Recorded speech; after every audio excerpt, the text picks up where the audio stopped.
Picture yourself in the heart of a dense forest, surrounded by towering trees whose branches sway gently in the evening breeze. The air is cool, fresh, and filled with the subtle sounds of nature. The rustle of leaves, the occasional snap of a twig underfoot, and the distant call of an owl.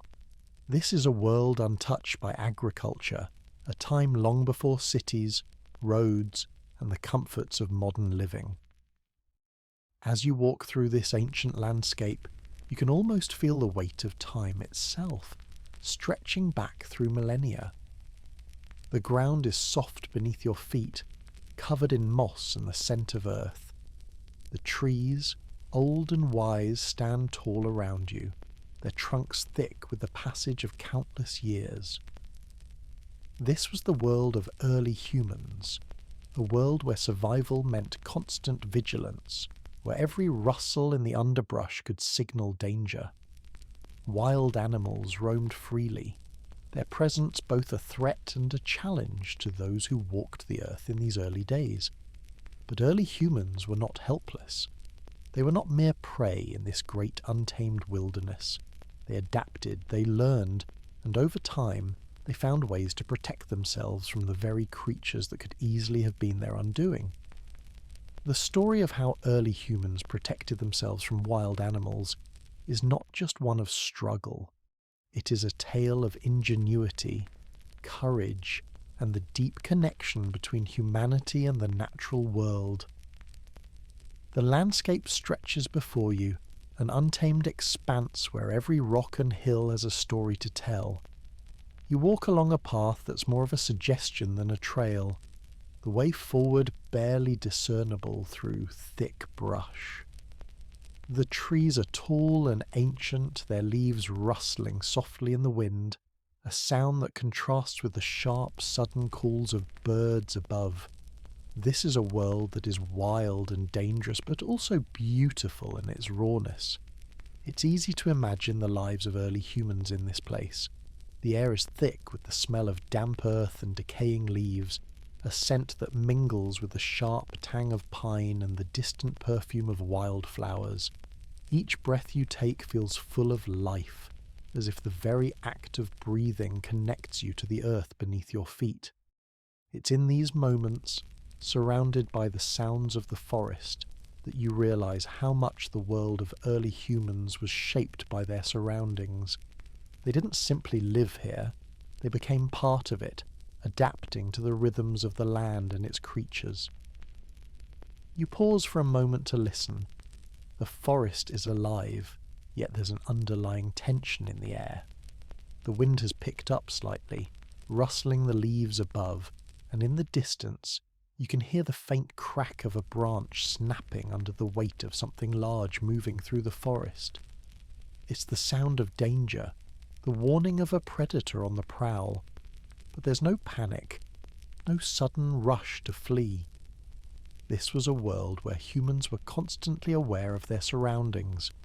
The rustle of leaves could mean a deer passing through, or it could be the telltale sign of a large predator stalking its prey.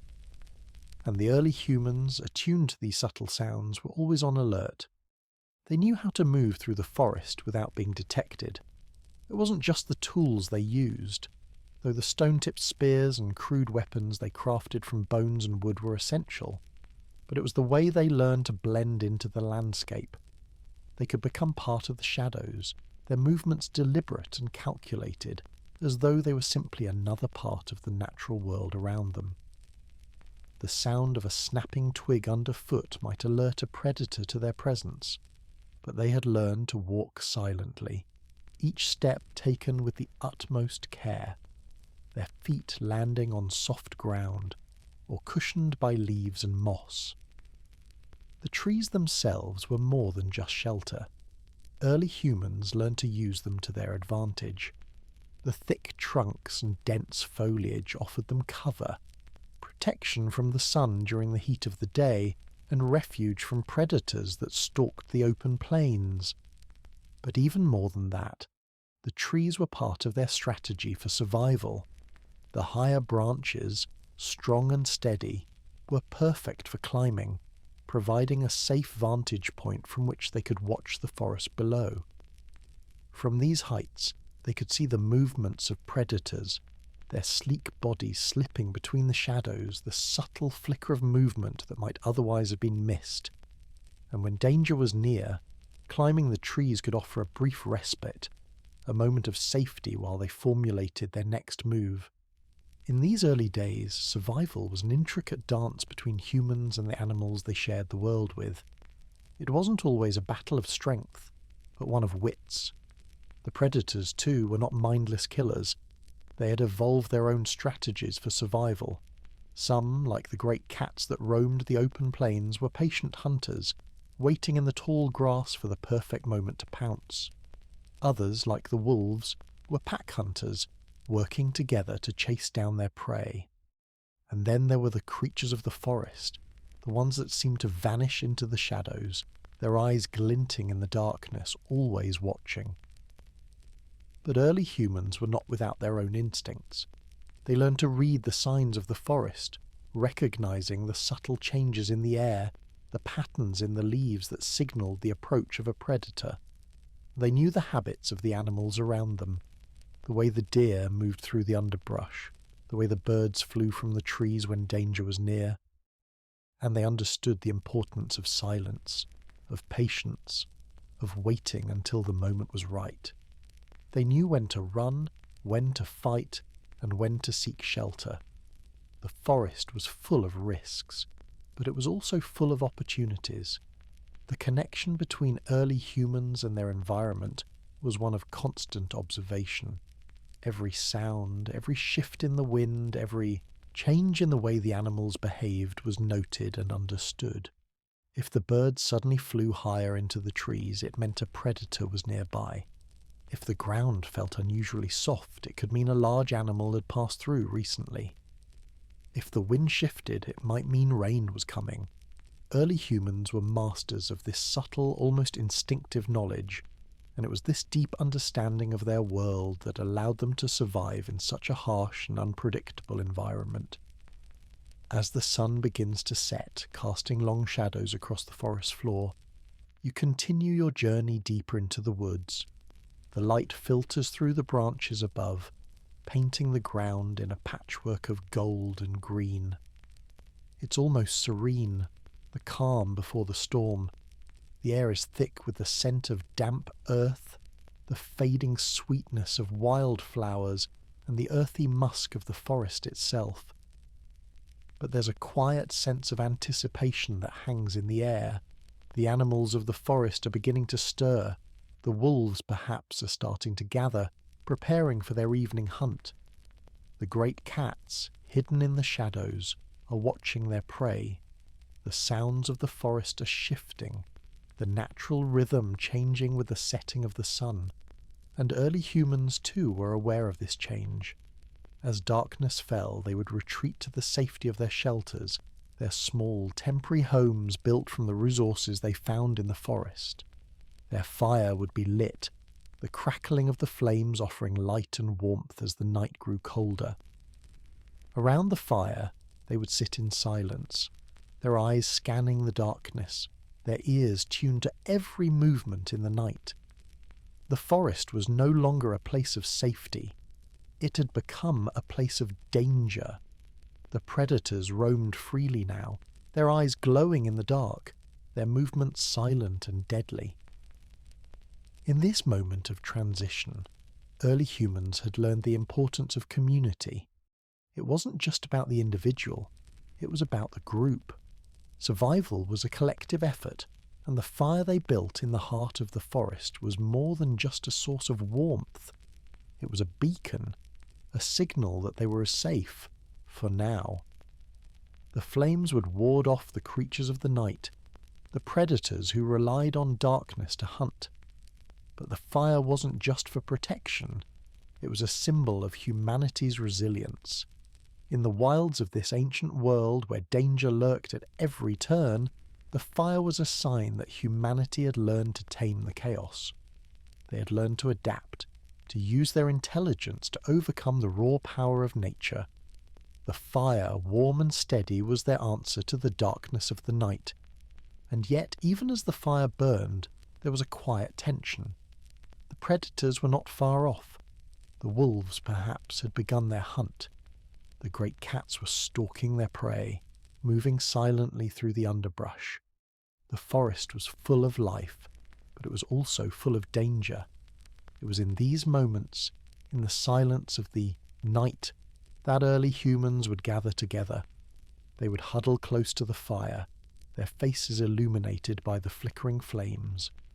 The warmth would comfort them, but it wouldn't protect them from the threats outside their small circle. They would share stories, speak in hushed tones, and hold on to each other, not just for warmth, but for protection. The fire was their lifeline in a world that was full of threats. But even in the safety it provided, they knew the danger was never far away. The world around them was full of creatures that could kill them in an instant, but they had learned to survive. They had learned how to read the forest, how to use the landscape to their advantage.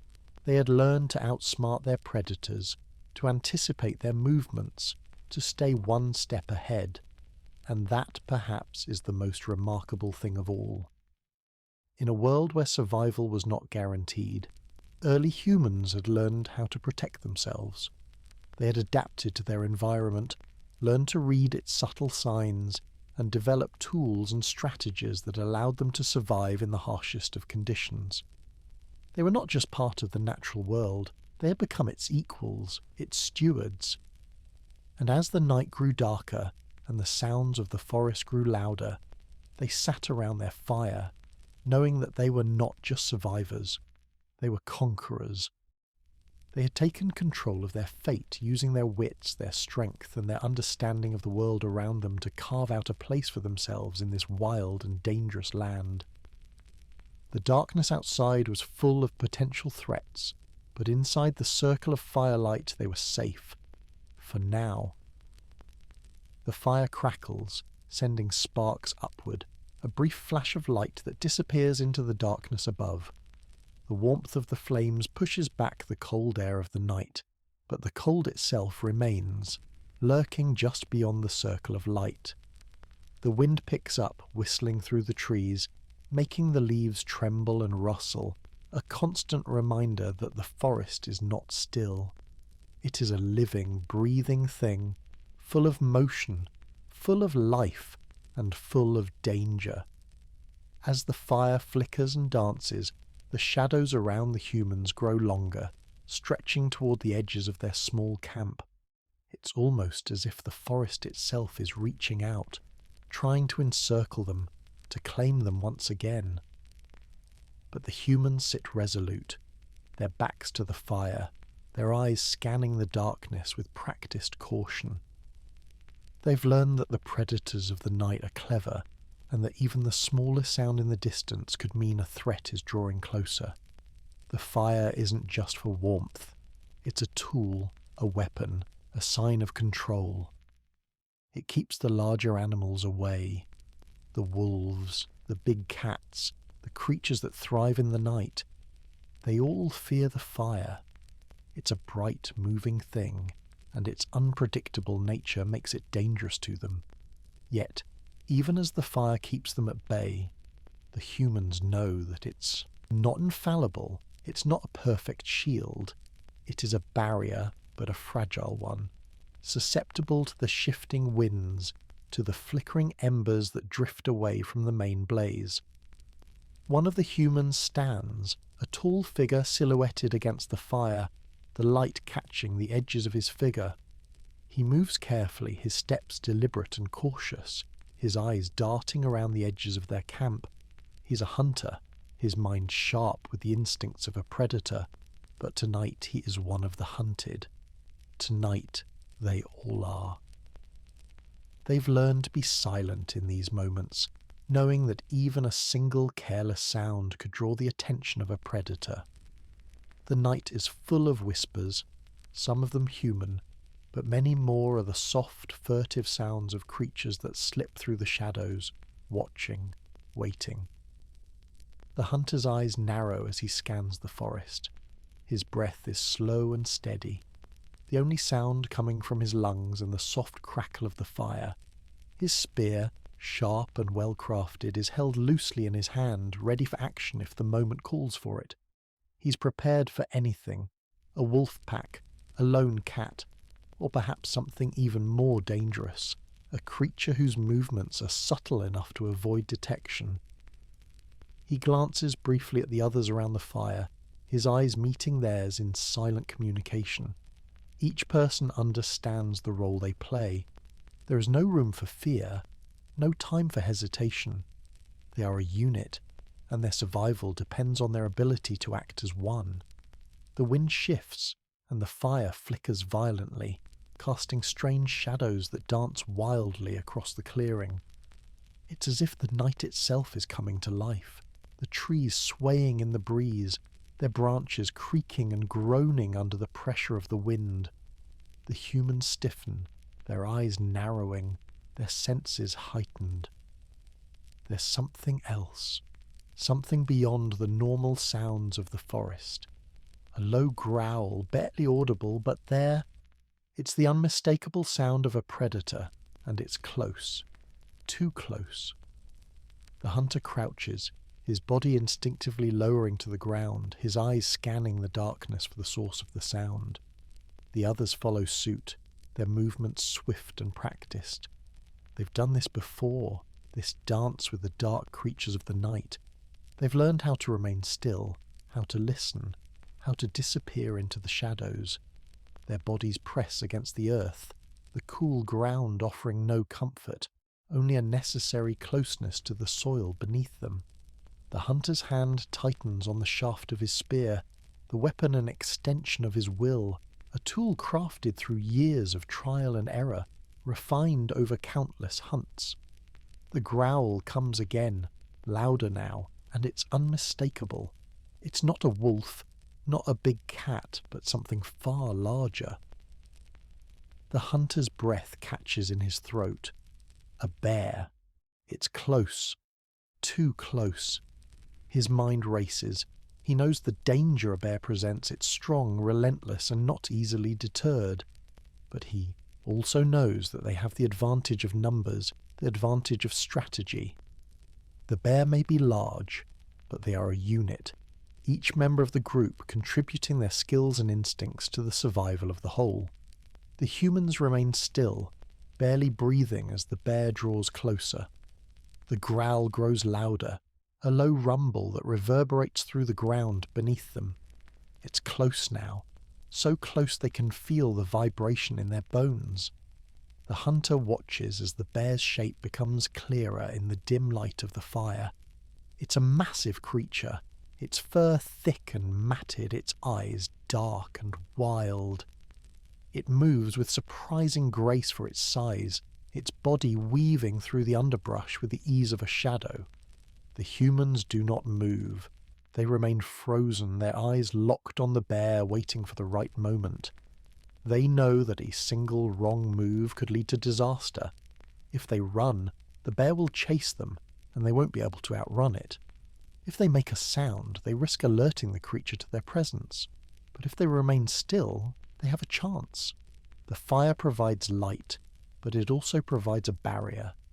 The bear can't cross that line, not without hesitation. The hunter's muscles tense as the bear comes closer. It pauses, sniffing the air, its nostrils flaring as it senses the presence of the humans. The hunter knows that the bear is trying to determine whether they are a threat or prey. The moment of truth has arrived. He tightens his grip on the spear, preparing himself for the challenge ahead.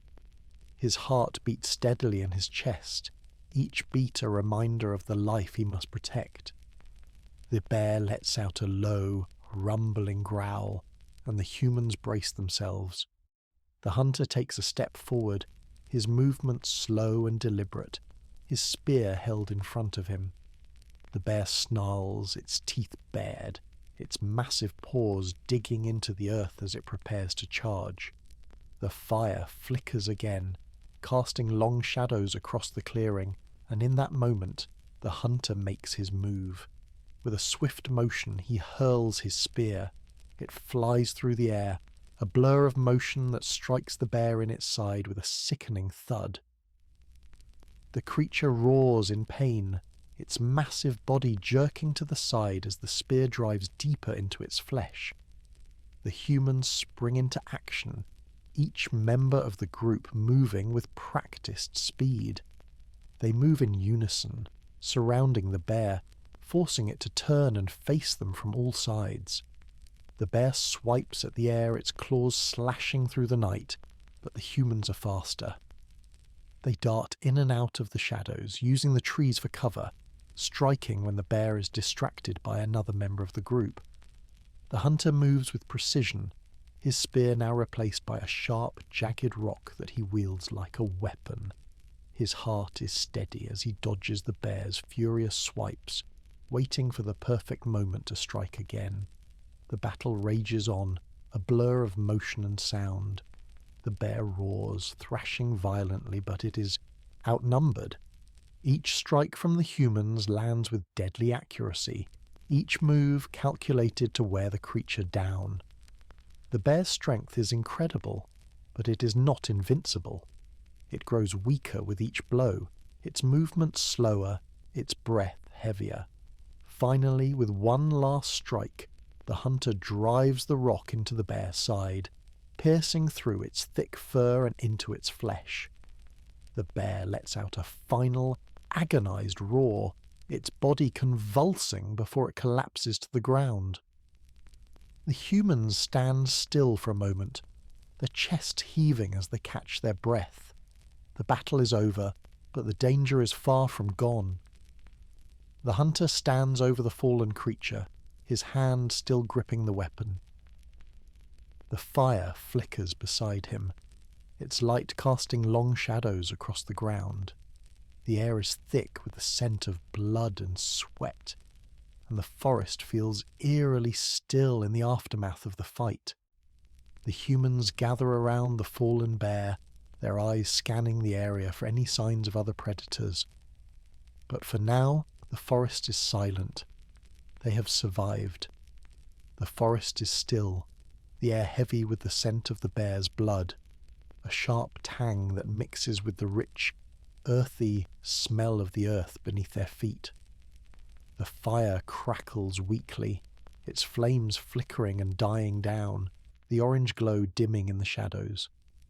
The hunter stands over the fallen creature, his body taut, his breath coming in short, quick gasps, but his mind is already working, calculating the next steps. The group is silent, their eyes still scanning the darkness, alert to any movement, any sign that another predator might be drawn to the scent of the dead bear. The wind has died down now, leaving behind only the faint rustle of the remaining leaves, a sound that seems unnaturally loud in the stillness. The world around them has shifted, but it hasn't yet returned to normal. Danger still lingers in the air like the breath of a predator waiting for its chance. The hunter's grip tightens around the jagged rock, his fingers slick with blood. His heart is pounding in his chest, but the adrenaline is beginning to fade, replaced by a dull ache in his muscles and a quiet, creeping exhaustion. The fight has drained him, but there's no time to rest. There's work to be done.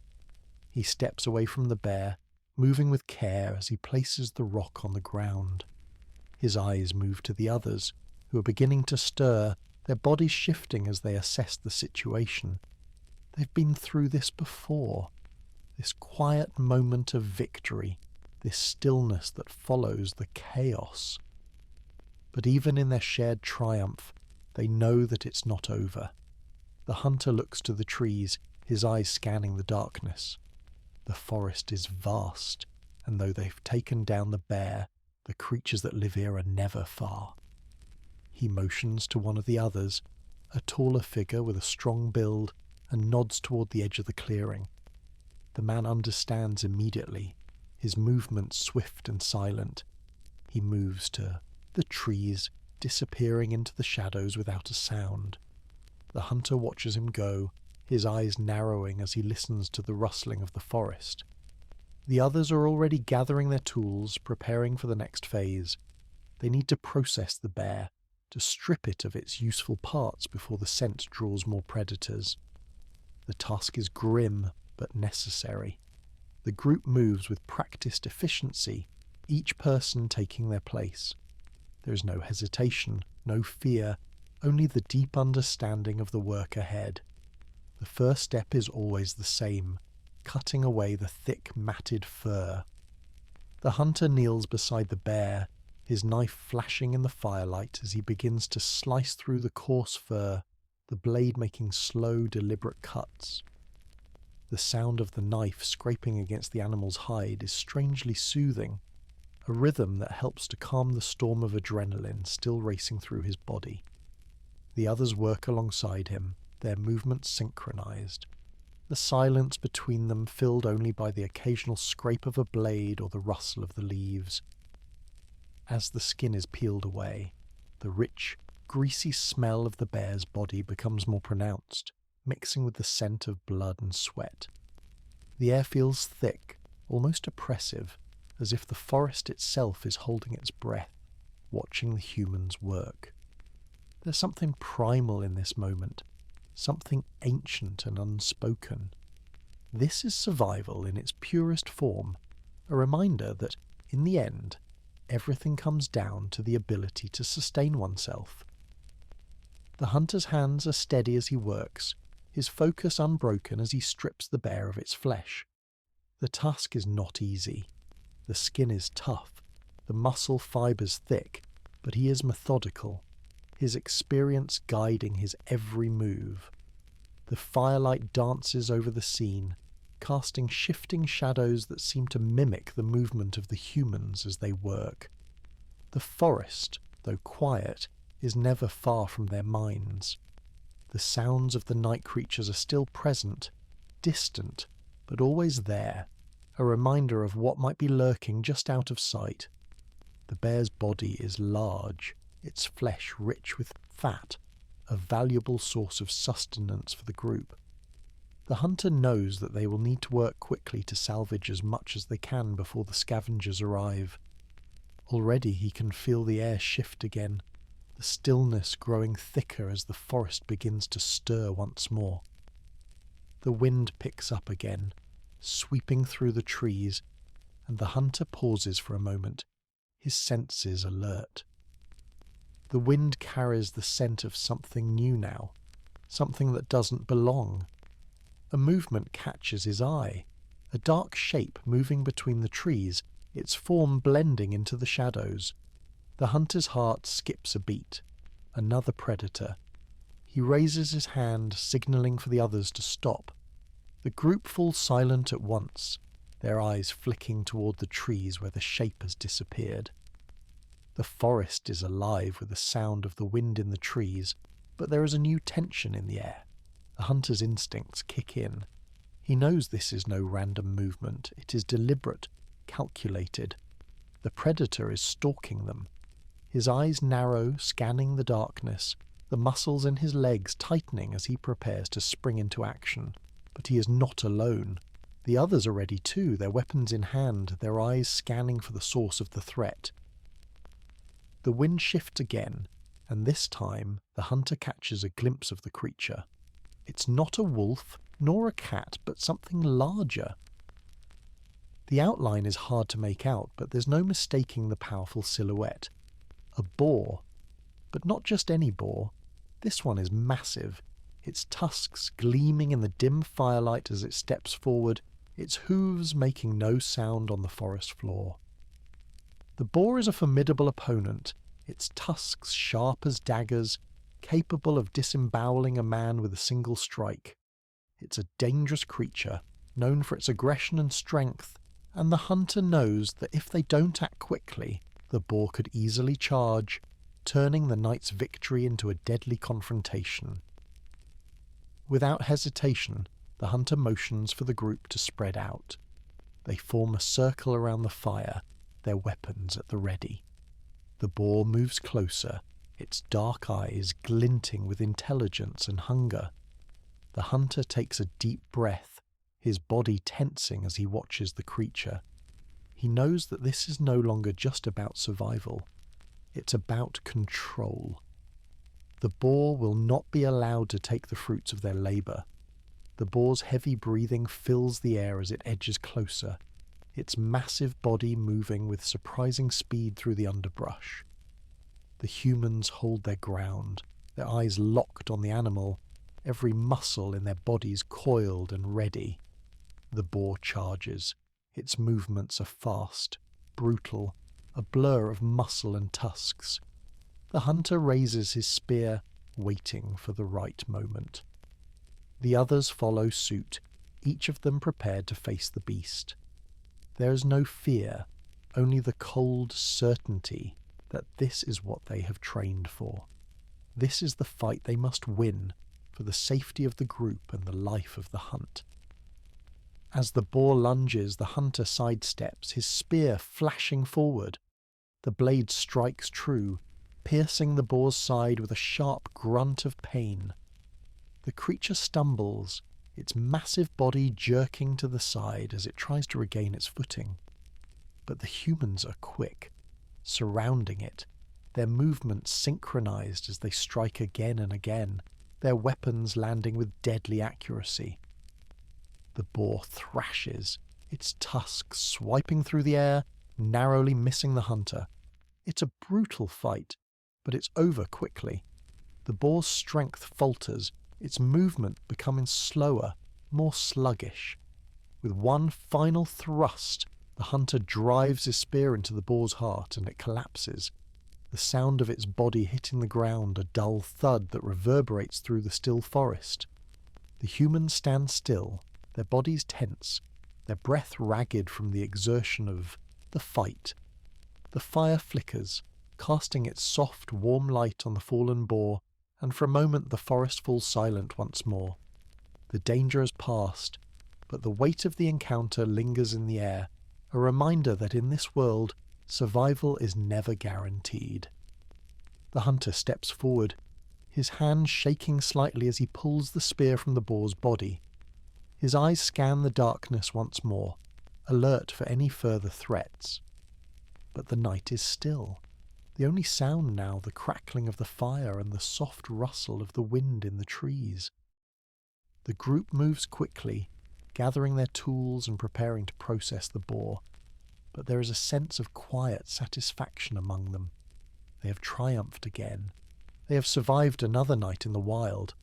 The group works swiftly, the firelight casting flickering shadows over their faces as they begin to process the boar. The air is thick with the earthy scent of the forest and the rich, metallic tang of blood. The hunter wipes his brow, his breath heavy but steady, his hands still slick with the boar's blood. Despite the chaos of the fight, the calm of their work now feels almost meditative. They've done this countless times before. The ritual of survival, of taking what the forest offers and making it their own. The boar's massive body sprawls before them, its tusks gleaming in the dim light, its thick, bristly fur still stiff from the intensity of the struggle. The humans move with practiced efficiency, stripping the creature of its valuable meat, its fat, its organs. The crack of bones, the scrape of knives against flesh, and the soft squelch of severed sinew fill the air, a strange symphony of the hunt's aftermath. The wind rustles through the trees, carrying with it the faint scent of something wild.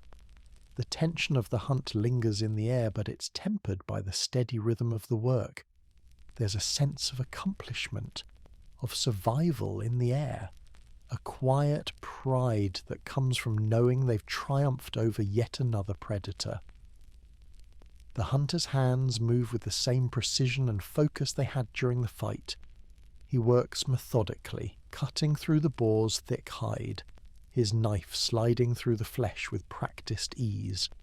The task is grueling, but it's also necessary. The meat must be preserved, the organs stripped of their value before the scavengers arrive. The hunter knows that time is critical. The forest is full of creatures that would happily steal away their hard-won prize, and while the fire offers some protection, it's not enough to guarantee safety. The night is still young, and the predators are always hungry. He glances at the others. One of them, a woman with dark hair tied tightly behind her head, works beside him, her hands moving skillfully as she gathers the boar's organs into a pile. Her face is focused, her expression set with quiet determination. She's the one who has the most experience with processing meat, her hands steady even as she works quickly. There is no room for hesitation, no time for error. She's been a hunter too, but tonight she's the one who will prepare their meal, ensuring that the valuable cuts of meat are ready to be cooked. The fire crackles again, a brief flare of light that illuminates the clearing for a moment, casting strange shadows across the trees. The flickering light dances across their faces, illuminating the weariness in their eyes, the grime and blood on their skin. They're all exhausted, but there's no time to rest. They know that this is the price of survival, a constant push, a relentless cycle of work and vigilance. There is no real rest, not in the wild, not when danger is always lurking just beyond the fire's glow. The woman beside the hunter looks up for a moment, her eyes scanning the darkness beyond the fire. Her expression is calm, but there's a sharpness in her gaze, a quiet awareness that she's never far from danger.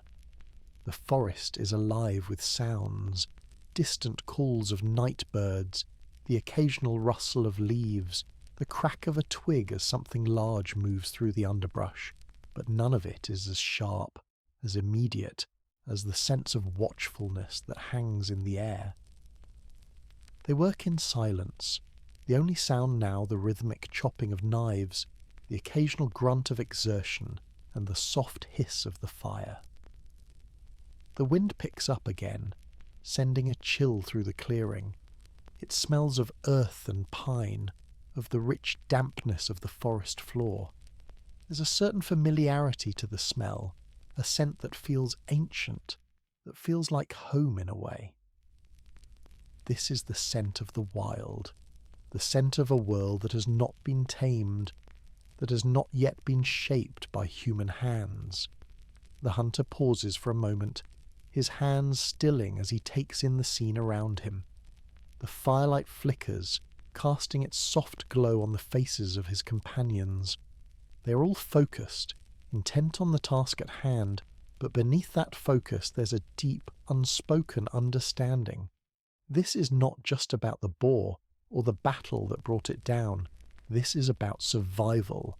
This is about the understanding that the wild will never truly be conquered, that no matter how much they fight, no matter how many victories they claim, the world around them will always be a force to reckon with. The hunter lets out a slow breath, feeling the weight of the moment settle around him. He turns back to his work, slicing through the boar's carcass with deliberate precision. The fat comes away in thick slabs, the meat rich and dark, the smell of it filling the air. The others continue their work, their movements fluid, their hands steady. As they work, the night deepens. The fire burns low, its warmth a fading comfort in the growing chill of the evening. The air is thick with the smell of roasting meat, a rich, savoury scent that mingles with the earthy aroma of the forest. The fire crackles and pops, sending small bursts of light into the night sky. The shadows around them grow longer, stretching farther into the forest, but they remain where they are, their focus unbroken. The wind picks up again, rushing through the trees with a low moan. It feels almost like the forest is breathing, exhaling in a slow, rhythmic pulse. The sound of the wind in the trees is accompanied by the occasional crack of a branch breaking, the movement of something large shifting through the underbrush. The hunter's senses are heightened, his eyes scanning the darkness beyond the fire. There's something out there, something just beyond the reach of the firelight, and he can feel its presence. It's not the sound of another predator. It's something else, something subtle but just as dangerous. His hand tightens around his weapon, his muscles tensing as he watches the trees. The others, sensing his sudden alertness, fall silent, their eyes moving toward the same spot. The air feels heavier now, thick with the weight of expectation. The forest, once calm and peaceful, now feels tense, charged with the possibility of danger. The shadows seem to grow darker, more oppressive, as if the forest is closing in around them. A low growl sounds from the darkness, a deep rumble that seems to vibrate through the ground beneath their feet. It's not the growl of a wolf or a boar, but something different. The hunter's blood runs cold. He recognizes that sound. It's the unmistakable growl of a large predator, one that has learned to move with silent, deadly precision. The others begin to shift, their bodies tensing as they prepare for the worst. The growl grows louder, more insistent, as if the creature is drawing closer. The wind picks up again, sweeping through the trees, and for a moment the fire flares, casting strange shadows across the clearing. The hunter steps forward, his eyes narrowed, his body coiled with readiness. He moves slowly, carefully, his spear raised, his focus unwavering. His breath comes in short, controlled bursts as he watches the darkness, the sound of the growling growing louder with each passing second. And then, through the trees, it emerges. A massive shape, dark and hulking, emerges from the shadows, its eyes glowing faintly in the dim light. It's a bear, but not just any bear. A giant, its massive form moving through the underbrush with a grace that belies its size. Its fur is thick and matted, its claws gleaming in the firelight as it steps forward. The hunter's heart races. This is no ordinary bear. This is a creature of legend, a beast that has survived in the depths of the forest for years, a predator whose strength is rivaled only by its cunning. The bear stops, its massive chest heaving as it sniffs the air, its nostrils flaring. It pauses for a moment, its dark eyes locking onto the humans, sizing them up. The hunter's grip tightens on his spear, his heart pounding in his chest. He knows that this will be a battle unlike any other. The fire flickers once more, casting its brief glow on the bear's hulking figure. The group moves as one, stepping back, preparing for what is about to come. The bear stands there, towering over the group, its massive form outlined by the dim, flickering firelight.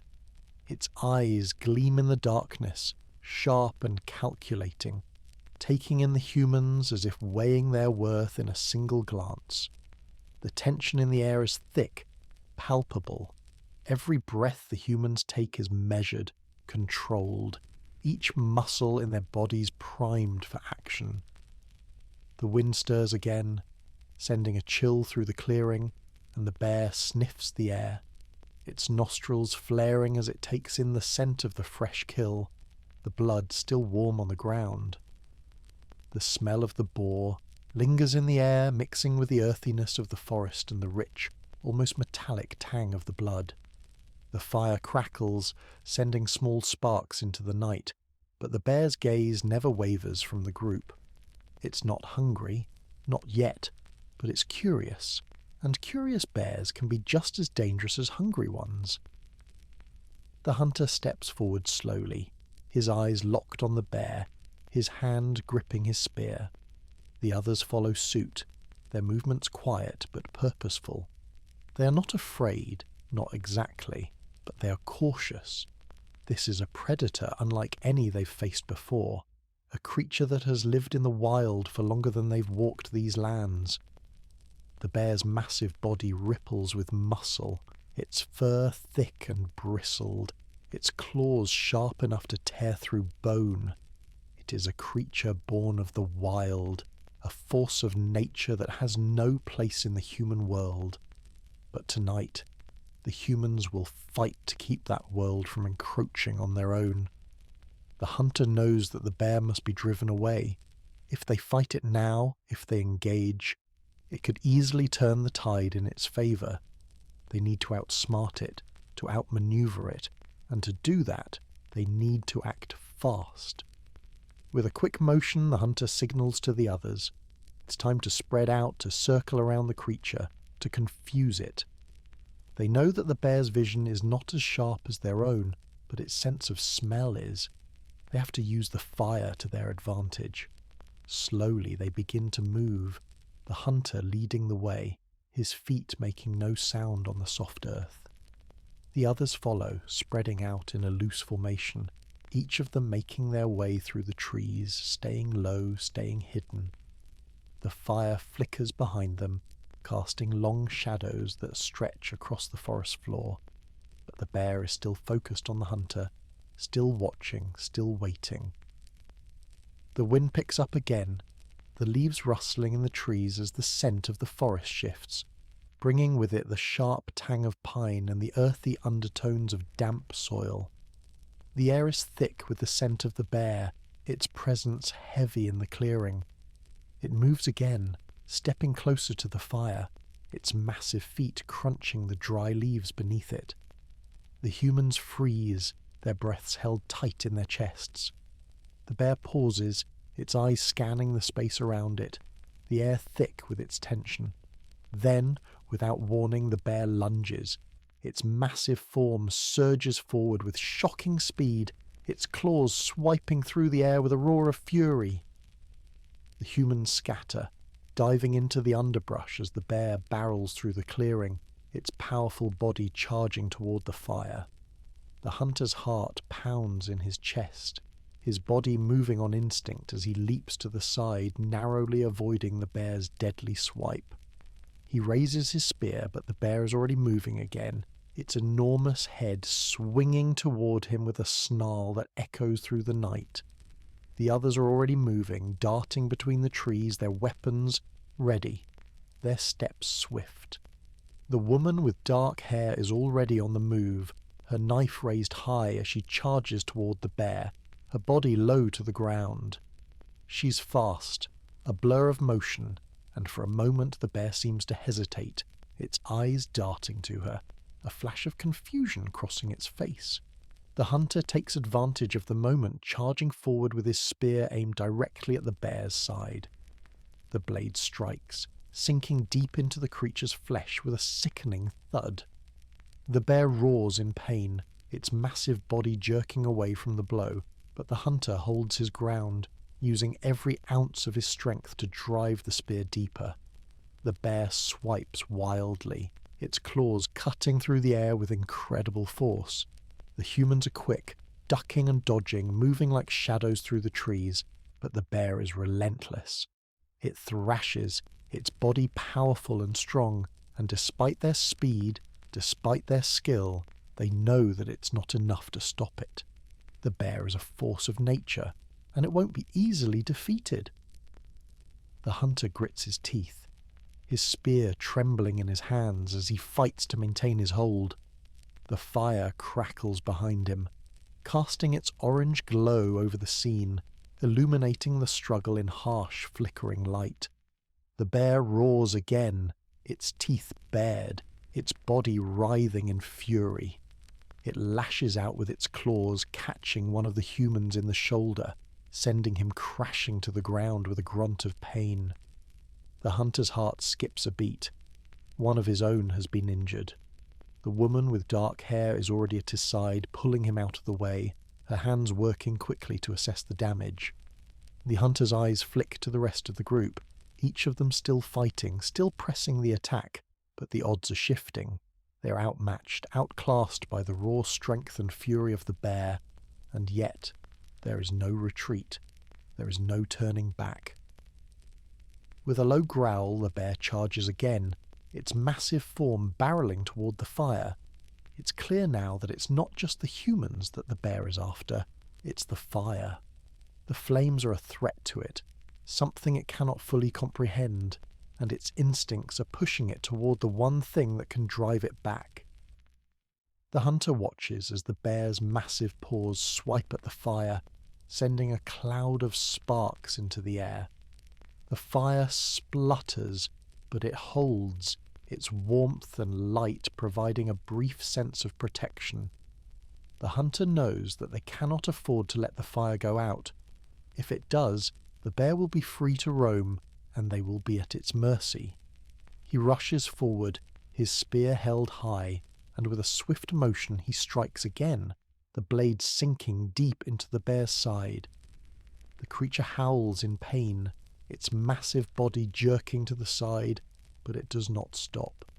The hunter can see the life fading from its eyes, but the fight is far from over.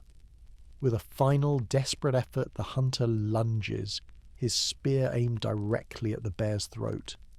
The creature staggers, its body collapsing under the weight of the blow. The forest falls silent once more, save for the crackling of the fire and the distant rustle of the leaves.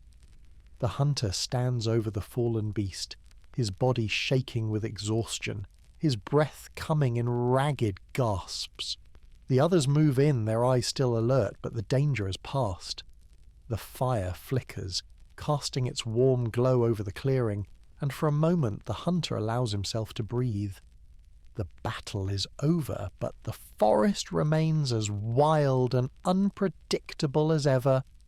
The tension lingers in the air, the weight of survival still heavy on their shoulders. The group begins to move, each person taking their place, each task falling into its rightful rhythm. The boar is quickly forgotten, its carcass already half disassembled. The bear is a far greater prize, and the work begins immediately. The hunter watches as the others strip the beast of its valuable meat, its fat, its hide. It's not an easy task, not by any means. The bear's thick fur is hard to remove, and the meat is tough. But the humans know how to work. They've done it before. They'll do it again. The forest is quiet now, the air still thick with the scent of the kill, but the night is not over. The fire burns low, but it holds strong. The hunter glances at the others, each of them working with quiet focus. They have survived another night, but they know that survival is not guaranteed. Not in this world, not in this wild, untamed place. The fire crackles softly, its embers still glowing bright against the deepening night as the group moves with practiced efficiency. The forest around them remains still, but the air hums with tension, the weight of their survival pressing down on them with each breath they take. The bear's massive form lies at the centre of the clearing, its body already being broken down, its once fearsome presence now reduced to a lifeless heap of muscle and bone. The humans move with methodical precision, stripping the creature of its valuable meat, its thick pelt, its sharp claws.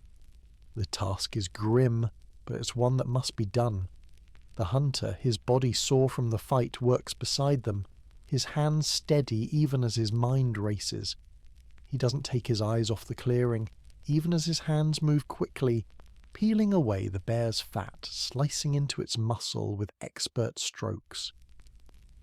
The scent of blood fills the air, mixing with the smoke of the fire and the earthy undertones of the forest. The sharp tang of metal, the warmth of the fire, the heavy scent of animal flesh.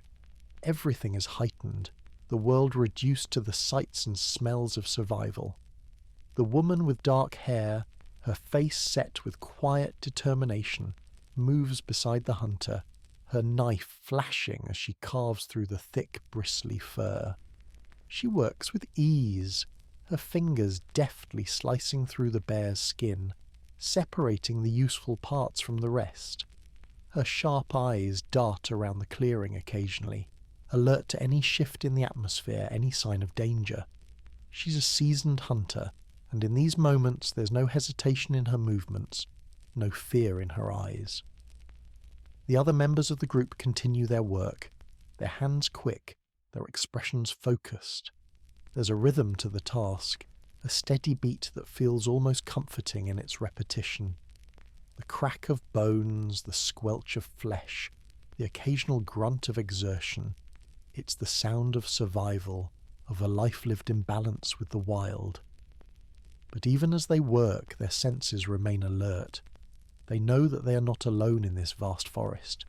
The predators are still out there, watching, waiting for a slip-up, for a mistake.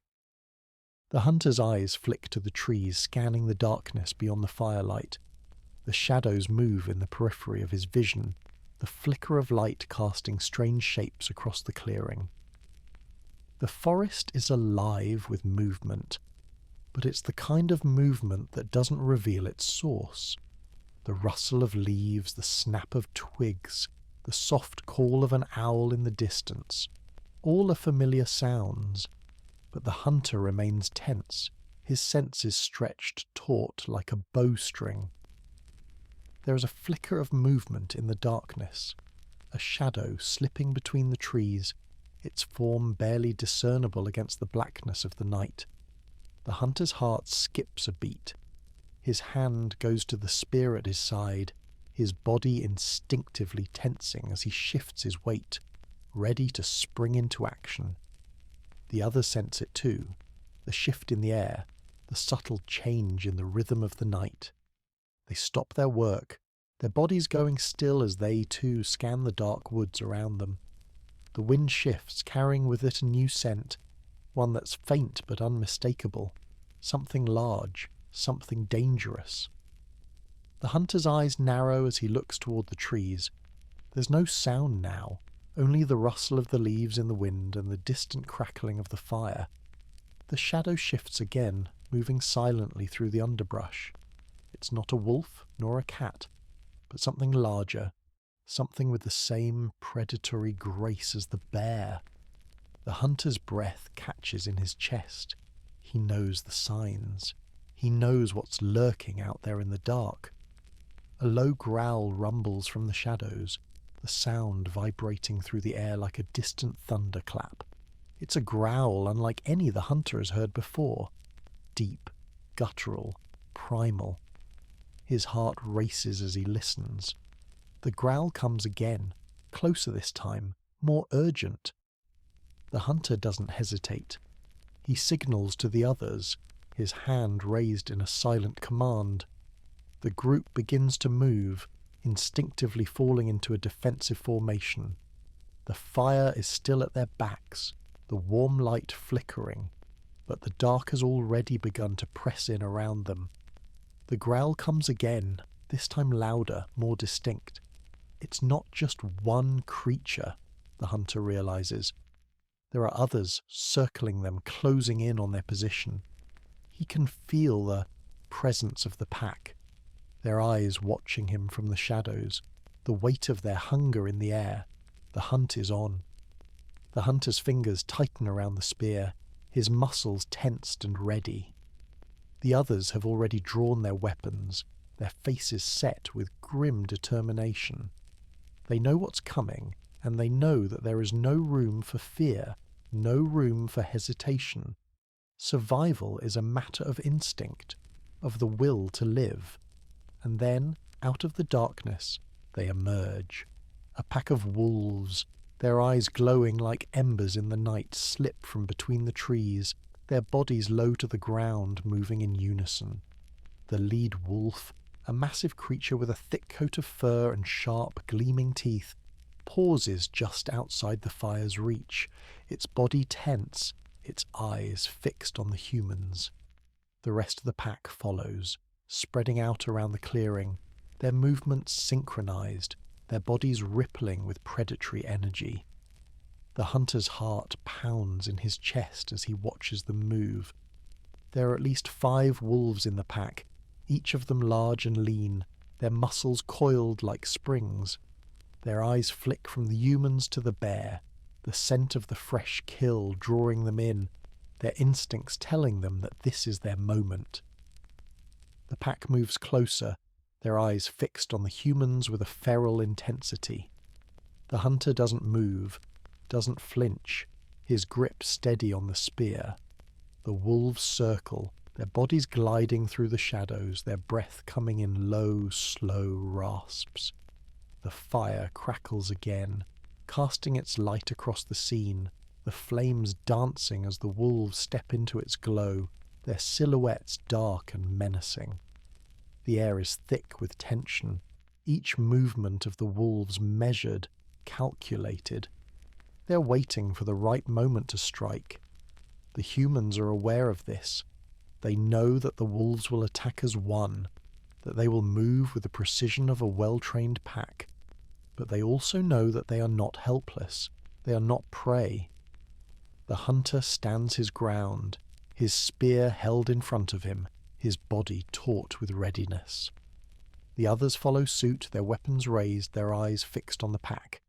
There is no fear in their hearts, only a quiet understanding that the time has come for them to defend what is theirs.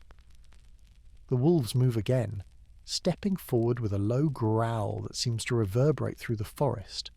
The leader of the pack is the first to charge, its body sleek and fast, its claws scraping the earth as it lunges toward the humans.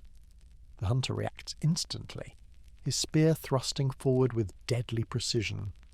The wolf's jaws snap, but the spear strikes true, driving deep into its side.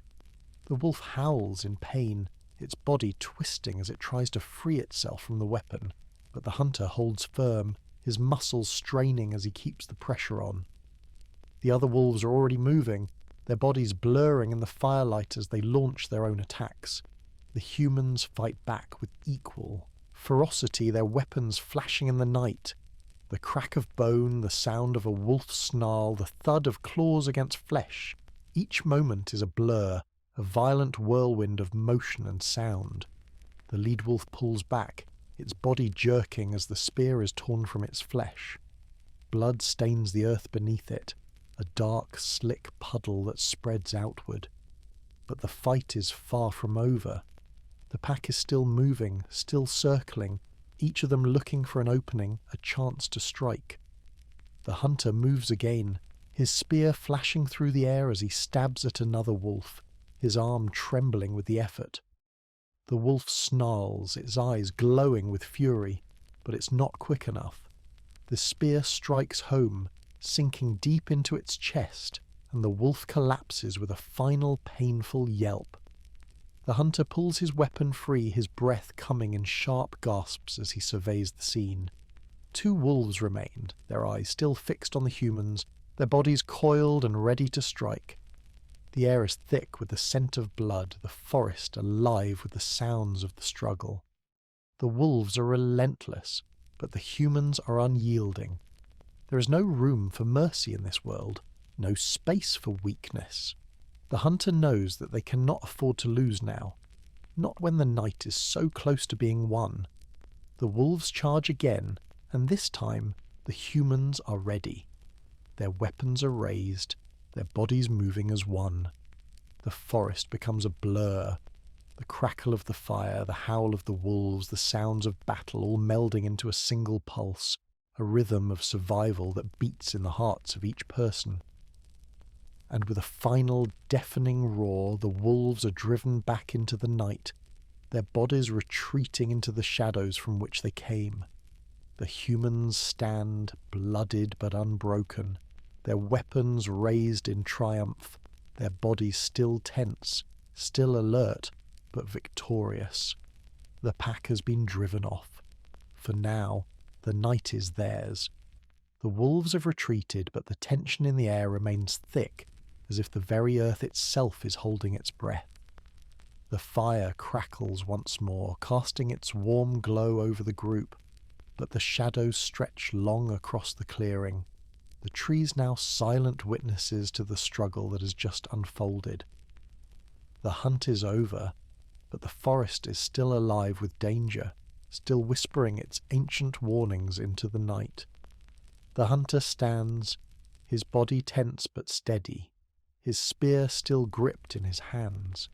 His heart pounds in his chest, a rhythmic echo of the fight that has just passed.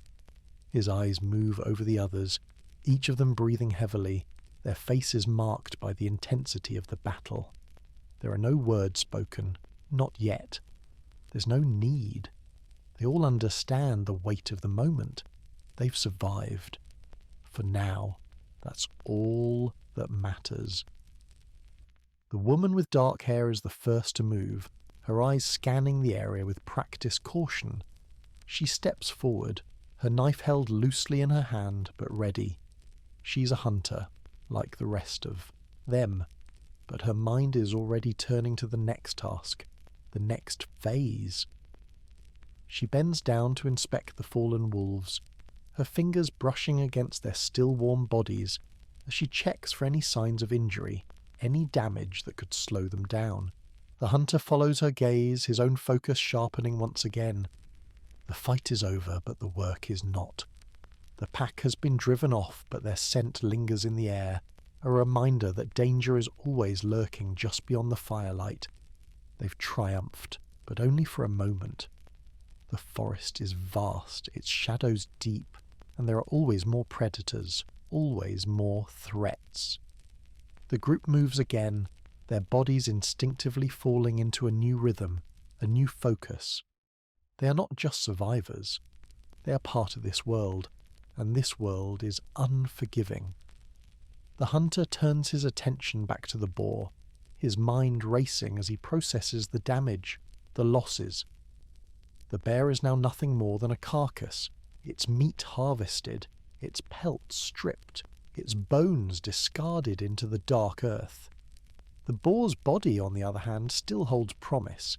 They can't afford to let it go to waste. It's the prize they can't ignore. The wind picks up again, sweeping through the clearing with a sharp, biting chill. It sends the fire flickering higher, and for a moment, the crackling of the flames is all that can be heard. The hunter moves quickly, instinctively gathering the remaining meat, carving away the prime cuts with a sharp, practiced hand. The woman with dark hair works beside him, her hands moving fast, pulling the meat away from the bones, preparing it for preservation. The others begin to move as well, setting up a small perimeter around the fire, each of them maintaining their watch. The tension is still palpable, and they know that the wolves could return, or something else entirely. The night is not done with them yet. It never is. As the boar's carcass is stripped of its remaining meat, the hunter pauses, wiping the sweat from his brow.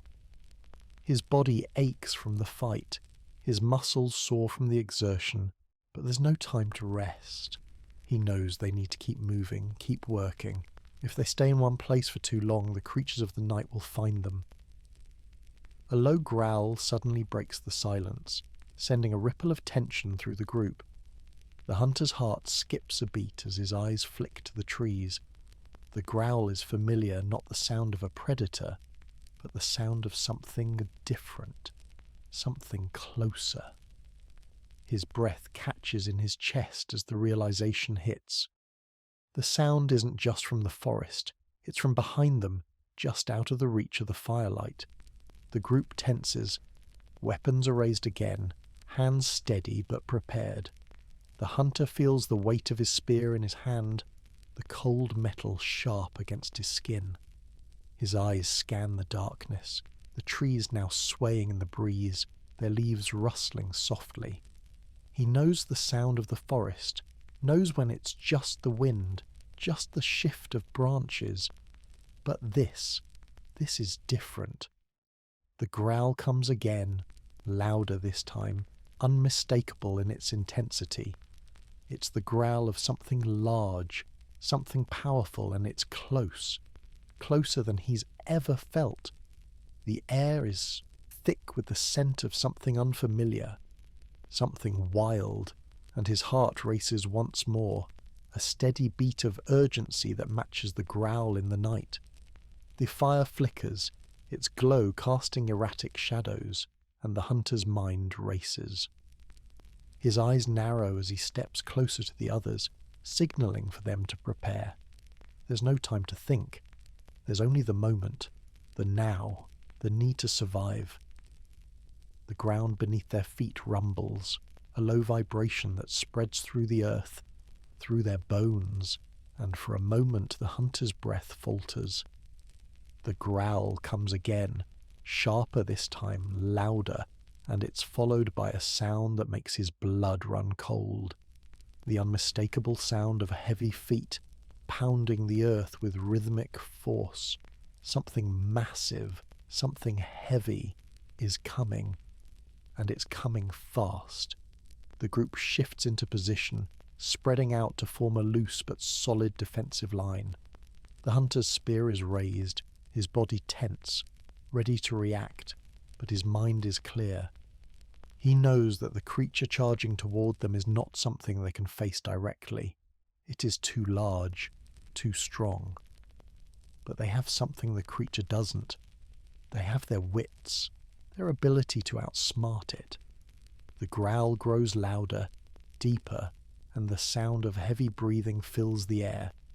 The hunter can feel it now, the weight of the creature's presence, its power bearing down on them. He turns to the others, signaling once more. They need to move. They need to get the fire between them and whatever is coming. Then it emerges. A massive shape bursts from the trees, crashing into the clearing with an earth-shaking roar. It's a creature unlike any the hunter has seen before, taller than the tallest man, its body covered in dark, matted fur. Its eyes are wild, its teeth bared in a snarl of aggression, and its claws, massive, sharp, glint in the firelight. A bear. But this is no ordinary bear. This is a creature of legend, a beast of monstrous size, its power unmatched by any creature the hunter has faced. The humans freeze, their eyes locked on the beast as it charges toward them, its enormous form tearing through the underbrush with terrifying speed. The hunter's mind races as he takes in the sight of the creature. Massive, terrifying, its muscles rippling beneath its thick fur, its eyes wild and full of fury. There's no mistaking it. This is not a fight they can win by force alone. Without thinking, the hunter signals to the others to retreat, to move away from the fire. The creature is too large, too fast. The fire will offer some protection, but it won't hold the beast back forever. They need to get to higher ground, to a place where the beast's sheer size won't give it the advantage. The group moves swiftly, their feet light and fast, the fire burning behind them, casting long shadows that stretch across the forest floor. The beast is in pursuit, its growls shaking the air, its heavy paws pounding the earth. It's relentless, its hunger clear in its every move. The hunter glances back, watching the creature charge toward them. They have only a few moments. They need to act fast. The trees ahead offer a moment of refuge. The hunter leads the group toward them, his eyes scanning the dark, the air thick with the scent of the beast's breath. The forest is alive with noise now, the crash of the creature's footsteps, the rustle of leaves as the humans move, the frantic beating of hearts. They reach the trees, their feet scrambling over the soft earth, their hands reaching for branches, for anything that will give them a foothold. The hunter moves quickly, his hands gripping the rough bark of a tree as he climbs, his body moving fluidly up the trunk, his spear still held tight in his hand. The others follow, scrambling up the trees, each one finding their own path to safety. The beast is close now, its massive form looming just behind them, its growls reverberating through the trees. But the hunter and his group are high enough now. They're out of reach, at least for the moment. The trees sway beneath their weight, the branches creaking under the strain. The hunter glances down, watching the beast as it stands at the base of the tree, its eyes locked on them, its massive claws scraping at the bark. The creature roars in frustration, but it doesn't move. It knows that it cannot reach them. Not yet. For a moment there is silence. The beast stands still, watching them, its massive body trembling with rage. The humans high in the trees wait, their breath held, their eyes fixed on the creature below. The fire still burns, its light casting long shadows over the scene. But the night is far from over. The beast stands beneath the trees, its massive form trembling with frustration, its breath hot and ragged in the cool night air. Its claws scrape against the bark, the sound sharp and metallic, as if the very forest itself is being torn apart. The hunter can feel the power of the creature below him, the raw force that pulses through the ground with each thundering step it takes. The growl that escapes its throat is deep, guttural, and full of rage, and it's clear that this is no ordinary predator. The hunter shifts his weight slightly, carefully testing the branch beneath him, his eyes never leaving the creature below. His heart is steady, but his mind races. This isn't a fight they can win by brute force alone.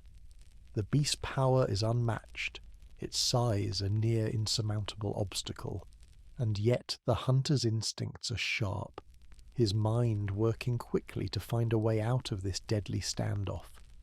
He glances to his right, where the woman with dark hair is perched on her branch, her knife still clutched tightly in her hand.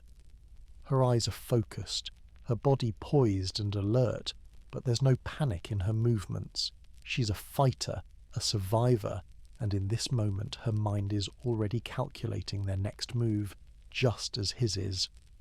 The wind picks up, again whistling through the trees, the leaves rustling like whispers in the night. It's a subtle sound, but it gives the hunter a moment of clarity. The wind could be their ally.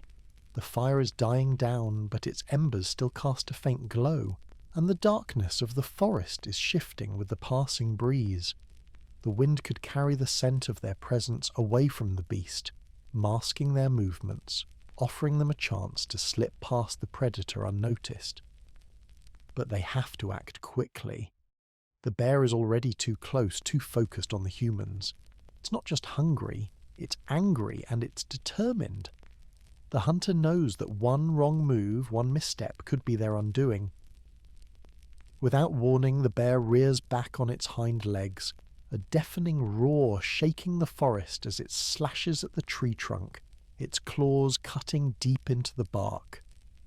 The branches shake violently, and the hunter feels a sudden rush of adrenaline as the tree quivers beneath him. His grip tightens on the branch, his fingers digging into the rough bark as he steadies himself. The others do the same, their bodies pressed against the trunks of the trees, their eyes wide, alert. The bear's roar fades into a growl as it settles back onto all fours, its massive paws landing with a thud against the earth. Its gaze locks onto the humans above, its body tense and coiled, ready to strike. It's clear now that the bear is not simply attacking, it's testing, calculating its next move, waiting for the humans to slip, to make the first mistake. The hunter's breath quickens, his mind racing through every possibility. They can't wait any longer. They need to move, to take advantage of the forest's natural cover before the bear becomes too determined in its pursuit. He makes a split-second decision. "Move," he whispers, his voice barely a breath in the wind. The words are simple, but they carry the weight of everything that's come before this moment. The others react instantly, their bodies shifting with fluidity as they push themselves higher into the trees, using the branches for leverage as they move to the next level. The hunter follows, his feet light as he ascends higher into the branches, his spear gripped tightly in his hand. The tree sways beneath him, but he is steady, his focus unwavering. The bear growls again, the sound vibrating through the air, its massive body lurching toward the base of the tree. It's close now, so close that the hunter can feel the tremors in the ground beneath him. But they are moving faster, higher, each of them climbing with purpose, the sharp scrape of the bark beneath their hands and feet, a constant reminder of the danger that lurks below. The hunter looks over at the woman with dark hair. She's moving quickly, her body fluid as she ascends, her eyes scanning the darkness above. Her movements are instinctual, her years of training in the wild evident in every motion. She's already planning their next move, calculating the distance between the trees, the best path to take to avoid the bear's pursuit. Her expression is set with determination, but there's no fear. She is a part of this world, just as much as the bear is. The others are following suit, moving up the trees with speed and grace, their weapons ready, but their focus on getting out of the bear's reach. They are a unit, a collective force that has survived the wild together. There's no hesitation, no panic, just the quiet precision of those who know that their lives depend on the smallest of details. The hunter moves quickly, the wind carrying the scent of the forest as he climbs higher, his body pressed close to the trunk, his grip steady. His eyes flick to the clearing below. The bear has followed, its massive body making its way toward the trees, but it's slower now, its movements more deliberate. It's losing interest in the fire, its focus shifting to the humans in the trees. The hunter knows they can't outrun it, not on the ground. They need to make their way through the canopy, moving from tree to tree, using the branches to keep themselves hidden from the bear's sight. The trees provide cover, but they also provide danger. The branches are thick, but not invincible. A wrong step, a branch that can't hold their weight, and the fall would be enough to kill them. The hunter reaches for the next branch, his fingers brushing against the rough bark, feeling the coolness of the wood beneath his fingertips. He shifts his weight, leaping from one branch to the next with careful precision, the motion fluid, controlled. The world around him is silent except for the sound of his breath and the soft rustle of the leaves. His heart pounds in his chest, but he remains focused, his every sense alert. The others follow, moving in sync, their bodies flowing through the trees with practiced ease. They are part of the forest now, the shadows and branches their allies. The bear below is losing ground, its massive form lumbering through the trees, but it is slower, its attention divided between the humans above and the ever-dwindling fire behind them. The hunter doesn't stop, doesn't allow himself a moment to rest. He pushes forward, his eyes scanning the trees ahead, looking for the next jump, the next move. The others are close behind him, each of them determined to make it through this night alive, each of them relying on the others to keep the pack safe. The forest around them is silent now, the wind picking up again as they move through the canopy, their forms a blur of motion in the night. The hunter's mind races, his body moving with instinct as he swings from one tree to the next, his legs pushing him forward with each jump. He knows that the bear is not far behind, but he can't afford to look back. The only thing that matters is forward, the path through the trees that will lead them to safety. As they move, the air becomes heavier, the scent of pine and earth mingling with the smoke from the fire behind them. The darkness thickens and the shadows grow deeper, but the hunter feels a strange sense of calm settle over him. He's been here before, in the wild, in the dark, facing down a predator. This is the world he knows, the world he's lived in for as long as he can remember. But this time, it's different. The bear is still coming, its massive form moving through the shadows, but it's not the only thing in the forest. The air grows thick again, the trees themselves seeming to shift and tremble beneath the weight of the world around them. The hunter feels it before he hears it, the soft crunch of leaves beneath heavy feet, the distant sound of something large moving through the forest with purpose. The growl of the bear has faded into the distance, but something else is coming, something bigger, something far more dangerous. The sound grows louder, the crunch of leaves beneath heavy paws echoing through the darkened forest. The hunter's body tenses instinctively, his every sense on high alert as the presence of something even larger, even more menacing, looms just beyond the edge of the trees. This is no longer just a matter of survival. It's the fight of their lives. The growl that fills the air is not the low rumble of a bear, but something deeper, something more primal. The ground vibrates beneath the weight of whatever moves through the underbrush. The hunter's breath catches in his throat. Whatever is coming, it's massive. The trees around him creak under its unseen force, their branches trembling as if the very earth itself is afraid. His fingers grip his spear tighter, the cold metal pressing into his palm. There is no time for hesitation. The group is still moving, still climbing, still trying to distance themselves from the bear, but they must now face an even greater threat. The tension is suffocating, the air thick with the promise of something terrible. The others have sensed it too. The woman with dark hair, her movements as fluid and silent as the forest around them, pauses mid-climb, her eyes narrowing as she listens. The shift in the air is unmistakable. The rest of the group follows suit, their bodies freezing in place as they wait, poised like predators themselves. The hunter catches her eye. He doesn't need words. They all know what is coming. There's no escaping it. The massive creature continues its approach, its steps growing louder with each passing second. The hunter's mind races as his eyes flick around the clearing, scanning for any means of escape, any edge in the dense forest that might offer them an advantage. But there is nothing. The trees, thick and tall, provide shelter, but they offer no real refuge. He knows the forest too well to mistake its deceptive calm. Then, through the thick trees, a figure emerges. It's enormous, bigger than any bear he's seen before, its body covered in thick, dark fur, its eyes glowing with an unnatural intelligence, and its mouth parted in a snarl, revealing rows of massive teeth. The creature's outline is monstrous, its hulking frame moving with terrifying grace.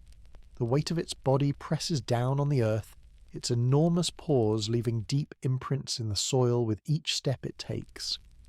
The hunter's breath catches in his throat. This is no mere predator. This is something older, something more dangerous, an apex force of nature. The others gasp, their eyes wide with terror, but the hunter remains calm, his pulse steady, his body still poised for action. He scans the beast's movements carefully, every detail, every shift in the creature's body language. The beast, whatever it is, seems to move as though it were born of the very forest itself, a part of the ancient wilderness. There's a palpable sense of power in the air, a kind of feral grace that makes even the hunter pause for a moment, as if acknowledging the creature's dominance over the land. The wind stirs again, pushing through the canopy above. The leaves rustle and shake in the sudden gust, but the growl of the creature remains unmistakable. The air around them grows colder, the chill creeping into their bones as the creature's presence becomes more intense. The hunter's heart thunders in his chest, but his mind remains sharp, calculating. This is no time to freeze. They must act. The creature lets out a roar, a sound that is deep, guttural and terrifying. It is a challenge, a declaration of power. The trees around them seem to quiver in response, their trunks groaning beneath the strain. The hunter watches as the beast slowly approaches, its massive form looming closer, its eyes never leaving their position in the trees. Its body moves through the underbrush effortlessly, each step sending ripples through the earth, as though the very ground is trembling beneath its power. "Climb higher," the hunter whispers, his voice barely audible over the growing growls. He doesn't need to say more. The others understand immediately. They push themselves higher into the branches, moving with the same fluid, practiced ease that has gotten them this far. The woman with dark hair is already moving ahead, her body slipping through the branches like a shadow, her face set with quiet determination. She's the first to reach the next level, her eyes scanning the horizon for any sign of advantage, any opening that might give them a chance to escape. But as the others begin to climb, the creature moves again. It's fast, its movements almost too quick to follow. Its large, powerful limbs dig into the earth. sending dirt and debris flying as it charges forward, its growl deepening into a roar that shakes the very air. The hunter's breath catches, his eyes locked onto the beast as it closes the distance between them. There's no more time. The beast is too close. With a single, calculated movement, the hunter leaps from his branch, swinging his spear down toward the massive creature. The blade sinks deep into the beast's side with a sickening thud, but it barely flinches.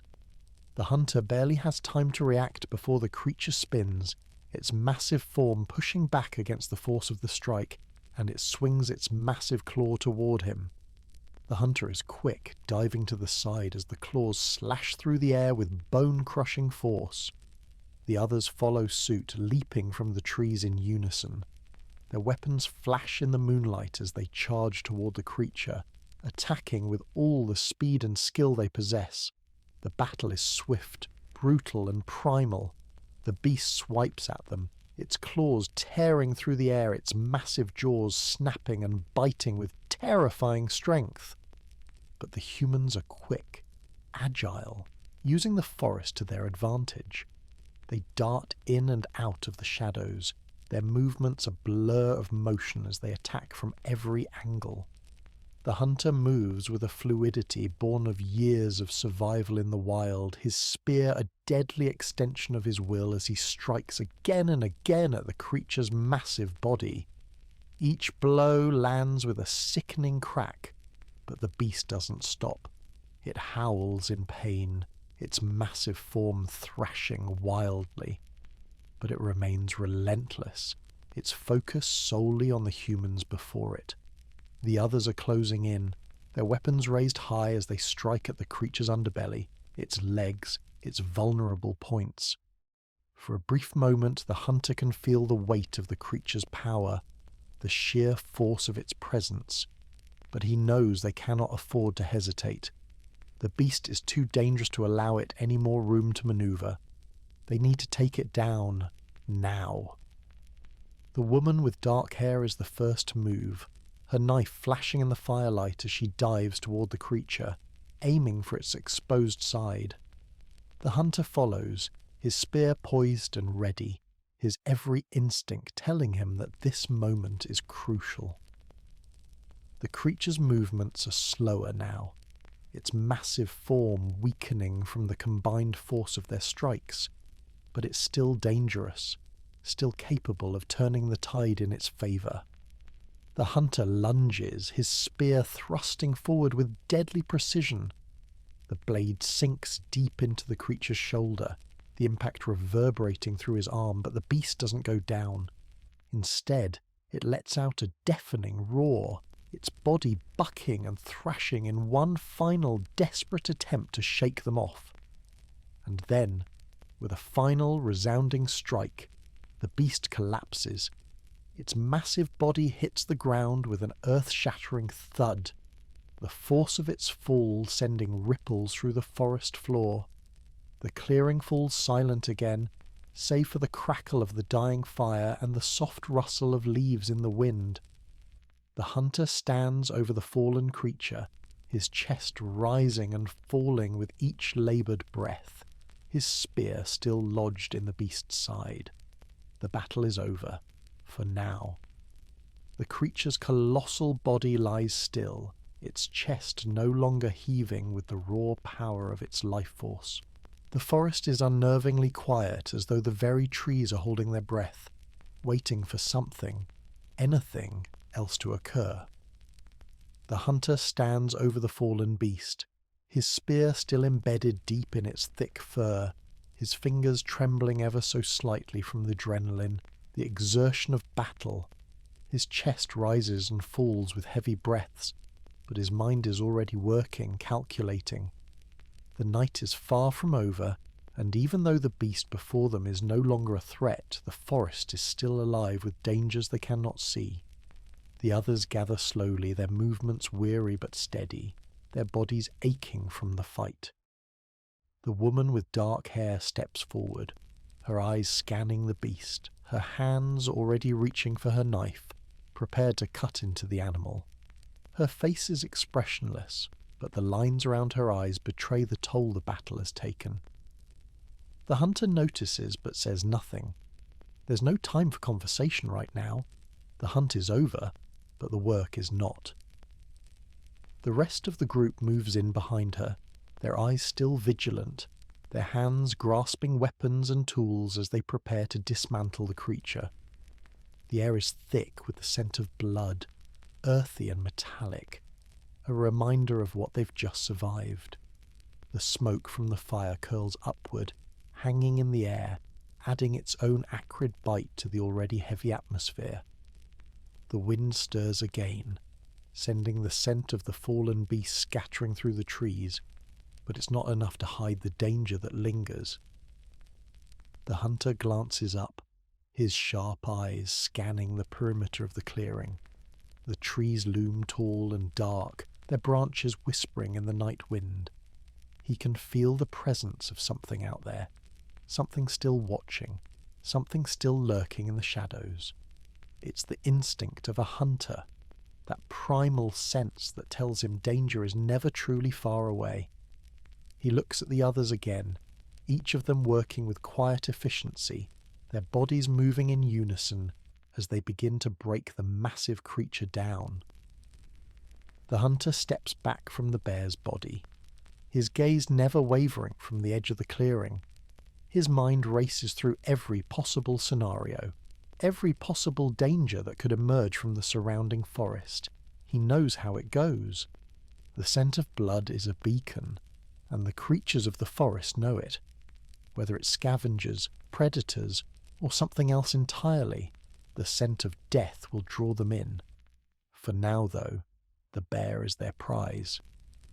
He turns to the group, raising his hand to signal a brief pause. The others stop, their hands frozen mid-task, their bodies alert. He speaks quietly, his voice low, but firm. We finish the work fast, no delays. His gaze hardens. We're not alone. Without a word, the group nods in unison and resumes their work. The woman with dark hair slices through the bear's fur with expert precision, the gleam of her knife flashing in the firelight. She peels back the thick, matted fur, her eyes moving quickly between the carcass and the surrounding trees. The hunter steps to her side, his hand on the spear, his senses heightened as the others begin to cut and slice, breaking down the beast with speed. The forest around them feels alive again. It's no longer a place of quiet tension, but of quiet anticipation. The subtle sounds of movement, the crackling of leaves, the rustle of branches, grow more pronounced with every passing minute. The hunter's eyes flick to the trees again, his muscles tensed, ready to spring into action at the slightest sign of danger. His focus sharpens. A low rustle stirs the underbrush to the right.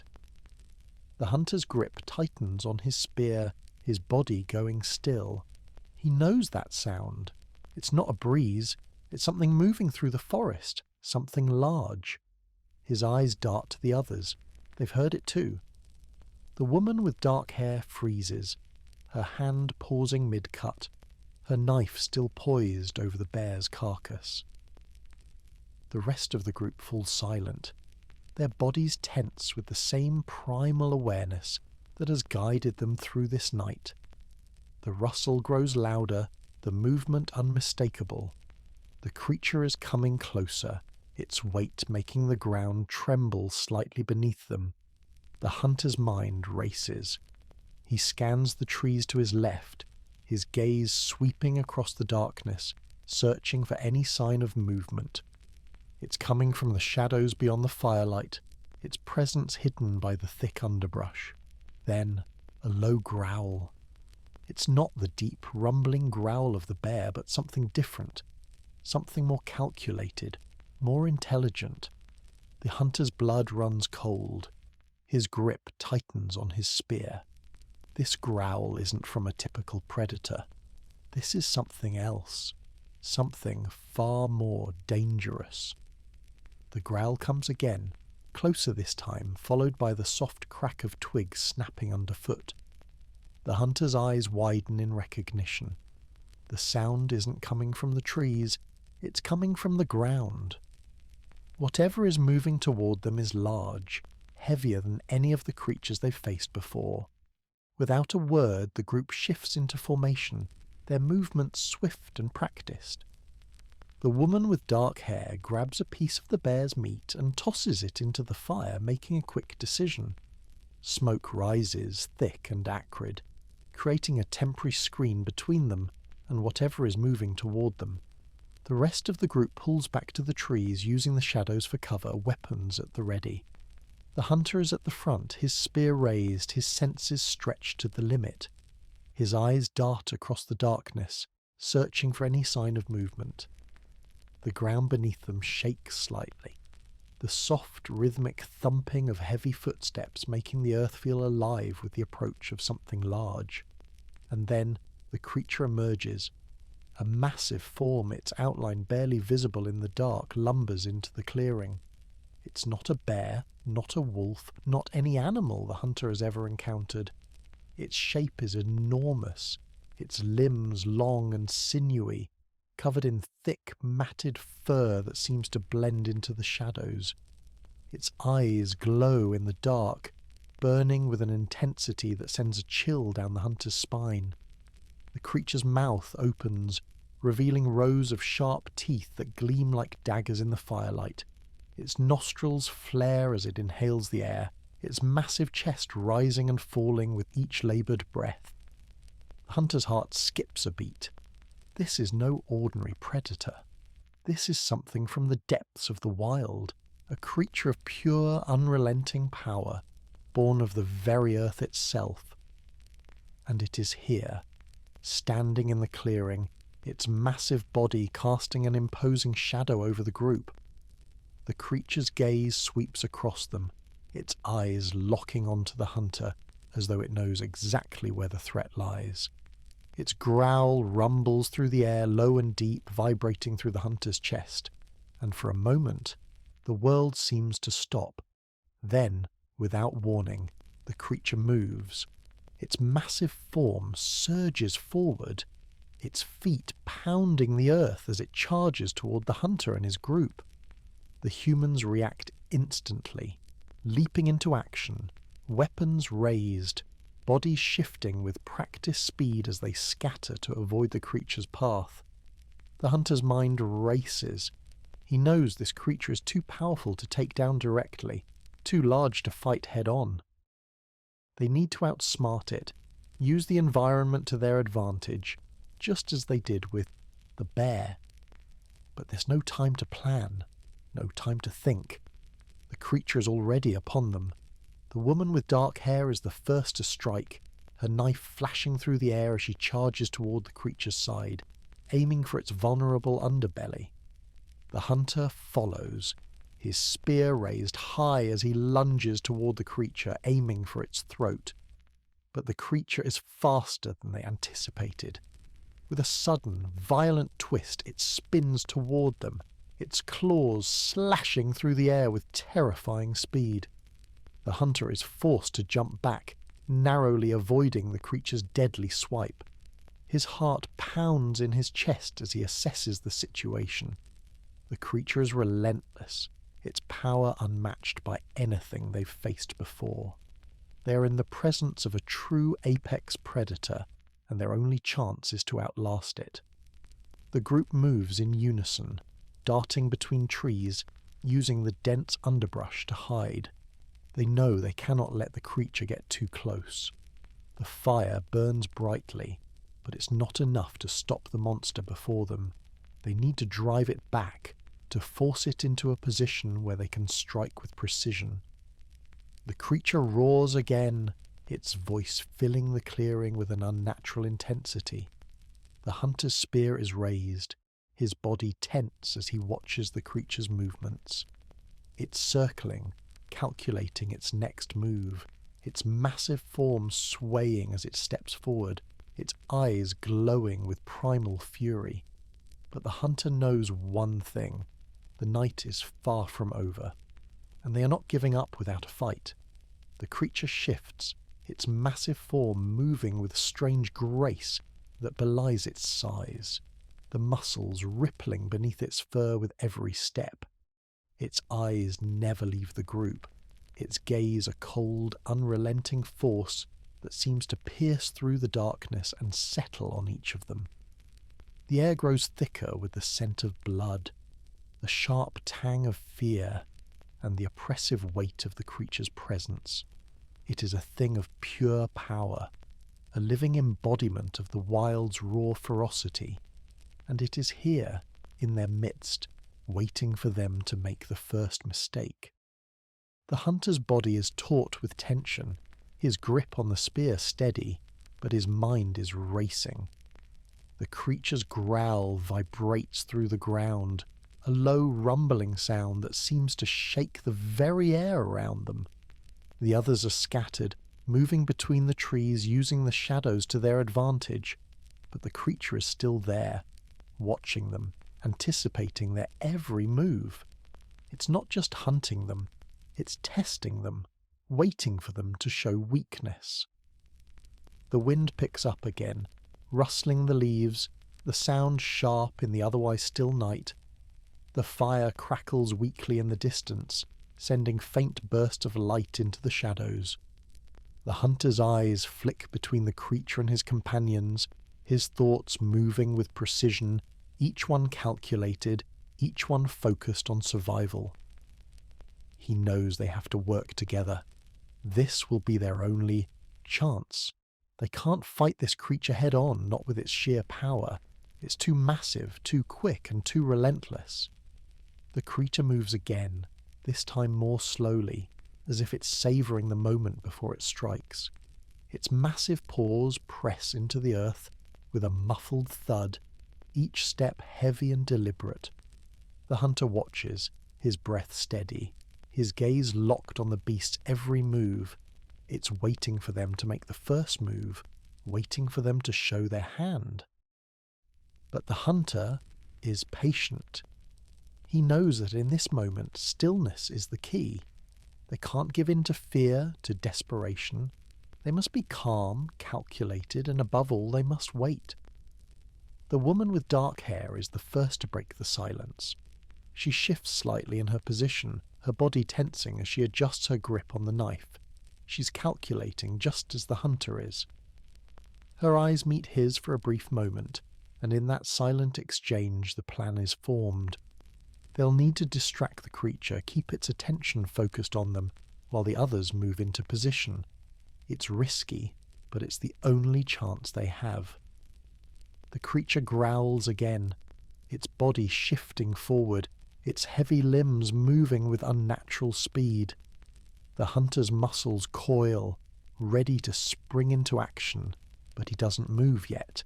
He can feel the air thickening with every second, the world narrowing to just the creature, the trees, and the fire. Every detail is sharp in his mind. The flicker of the flames, the rustle of the leaves, the almost imperceptible sound of the creature's breath. The woman with dark hair takes a deep breath and, in a swift motion, hurls the knife toward the creature. It's a quick, practiced throw aimed precisely at the creature's side, where its thick fur is still unprotected. The knife flies through the air, slicing the space between them, but the creature reacts in an instant. It swats at the air with one massive paw, batting the knife aside with a speed that seems almost unnatural for its size. The hunter doesn't wait.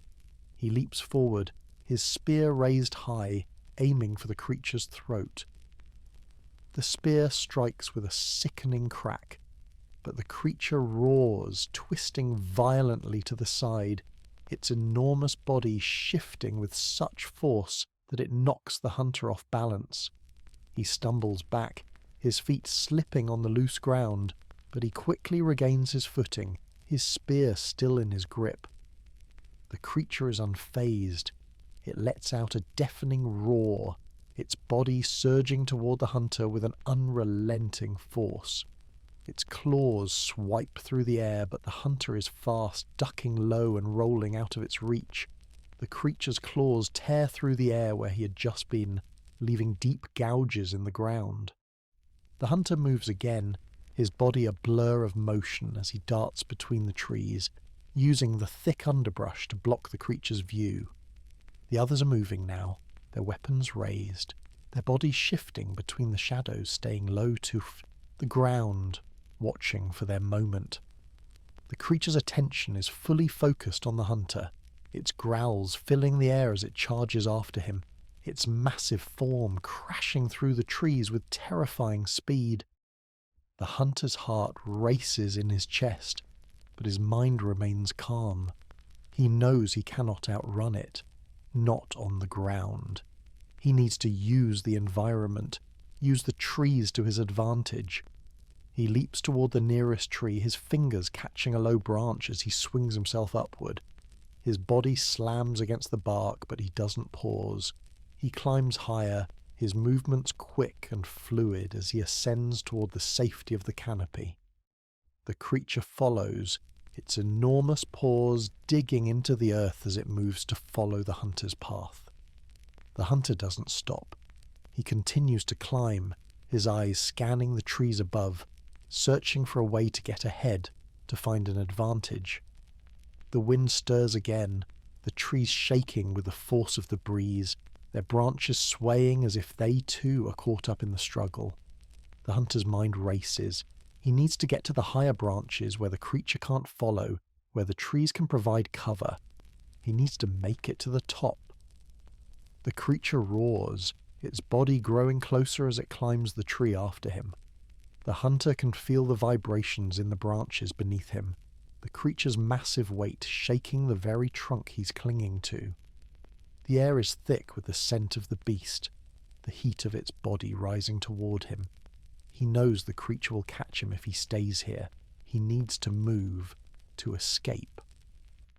With a burst of energy, the hunter leaps from the branch, pushing himself higher into the trees. The world blurs around him as he twists and turns, his body reacting on instinct. His feet land on a higher branch, and he grips the trunk tightly, pulling himself up, the tree creaking under the strain. The creature's roar echoes below, the sound reverberating through the clearing, but the hunter doesn't look back. He doesn't have to. The other members of the group are already ahead of him, moving between the trees, making their way higher into the canopy. The woman with dark hair is already several branches above him, her movements swift and silent as she climbs, her eyes scanning the forest for any sign of danger. She doesn't hesitate, doesn't falter. She's a part of this world, a part of the trees, and she moves with the confidence of one who has spent her life navigating the forest. The rest of the group is close behind, their movements fluid as they leap from one tree to the next, their weapons raised, their eyes never leaving the creature below. The hunter pushes himself harder, climbing faster, his body aching from the effort, but he doesn't stop. There is no time for rest. There is no time for hesitation. The creature is still following, still relentless in its pursuit. They reach the top. The trees are thick here, their branches interwoven in a dense canopy that stretches high above the forest floor. The hunter pauses, taking in the view for just a moment. He can see the vast expanse of the forest, the dark, shadowed ground below, the winding river that cuts through the woods in the distance. The forest seems to go on forever, a never-ending sea of green and brown, broken only by the occasional clearing. But the hunter doesn't have time to enjoy the view. He feels the presence of the creature growing closer, its massive form moving swiftly through the trees, its growls filling the air. He knows that the higher ground is their only advantage now. They need to move quickly, to find a way to use the trees to their advantage, to stay just out of reach of the creature's claws. The hunter looks down at the others, their faces focused, their bodies tense with the strain of the climb. They are a unit, a team, and they know that their survival depends on their ability to stay together, to move as one. There's no room for mistakes now, no room for hesitation. The creature roars again, its voice booming through the trees, and the hunter can feel the force of it in his chest. It's coming faster now, its massive body shaking the branches as it closes in on them. There's no more time to think, it's time to react. The hunter grips his spear tightly and leaps from the branch, his body twisting through the air as he dives toward the creature below. The hunter's body sails through the air, the cool wind whipping past his face as he plummets toward the massive creature below. His spear is held high, the sharp tip gleaming in the faint light of the dying fire, the weight of the metal feeling like an extension of his own will. As his body nears the beast, he twists mid-air, aligning himself for the strike. The creature, oblivious for a moment to the attack, is still locked on his companions, its massive form moving with terrifying speed through the branches of the trees. But just as the hunter is about to land, the creature reacts, its massive head snapping upward, its eyes glowing with a brutal, calculated intelligence. Its jaws open wide, rows of sharp teeth glinting in the night as it roars in defiance. The hunter adjusts his position, his feet hitting a thick branch at the last second with a force that shakes the tree. He barely manages to keep his balance, feeling the air shift with the creature's roar, the powerful sound vibrating in his chest. His spear plunges downward toward the beast, but in that split second, the creature's jaws snap forward. The force of the bite is nearly overwhelming. The air rushed from his lungs as the hunter is jerked off balance by the sheer power of the beast's attack. The creature's massive mouth closes just inches from his torso, a wave of heat and the smell of decay rising from its breath. The hunter's pulse races, his mind firing on all cylinders. There is no time to be afraid, only to act. With a quick, desperate twist, he pulls back, just barely, managing to avoid the creature's snapping jaws. He grips his spear harder, positioning himself against the trunk of the tree to steady his footing. His heart pounds in his ears, adrenaline pumping through his veins as the creature shifts its weight, its growl becoming louder and more intense. The hunter jumps again, using his momentum to drive the spear into the creature's side with a savage thrust. The sharp metal sinks deep into its thick fur, piercing through the flesh. The beast roars in pain, its body jerking as it staggers backward, its claws scraping against the bark of the tree with a deafening screech. The hunter doesn't wait. He rolls to the side, narrowly avoiding another swipe of the creature's massive claws. His breath is ragged as he assesses the situation. The creature is hurt, but it's not enough. The fight isn't over yet. The others are moving, preparing for their next move, but they need more time, more space. The fire is dying down, its embers still glowing faintly in the distance, casting long shadows across the forest floor. The creature, wounded but undeterred, turns its attention back to the hunter, its massive head snapping toward him with lethal precision. It's faster now, angrier, and the hunter knows that he cannot continue to face it head-on like this. He needs to draw it away, to keep it distracted, to buy time for the others. His mind races, his instincts taking over. He can't let the beast close the distance between them. He's still too close to its vicious claws and snapping jaws. He needs to stay ahead, to move faster, but he can't afford to make a single mistake. The trees around him offer no cover, only thin branches and leaves, too weak to hold his weight if he's caught by the creature again. He leaps from his perch on the tree, aiming to land a few branches deeper within the canopy, hoping that the creature's size and weight will slow it down enough to allow him to escape. But the creature isn't fooled. It charges, its body crashing through the underbrush with terrifying speed, its growl echoing in the night air. The hunter lands lightly on the next branch, his body twisting to adjust his position mid-air. He grips the tree tightly as he feels the branch sway beneath him. The creature is almost upon him again, its massive body moving through the trees like a shadow. He has to act. He has no choice but to lead it away. In one fluid motion, he grabs a handful of dry leaves from the ground and tosses them behind him into the air. The wind carries them upward, scattering them like a fleeting cloud. It's a simple trick, but it might just be enough to divert the creature's focus. The creature hesitates for just a moment, its nostrils flaring as it catches the scent of the leaves. It turns, its massive form shifting through the branches, its eyes narrowing as it follows the trail the hunter has left behind. The distraction works for just a split second, but it's enough for the hunter to leap to the next tree.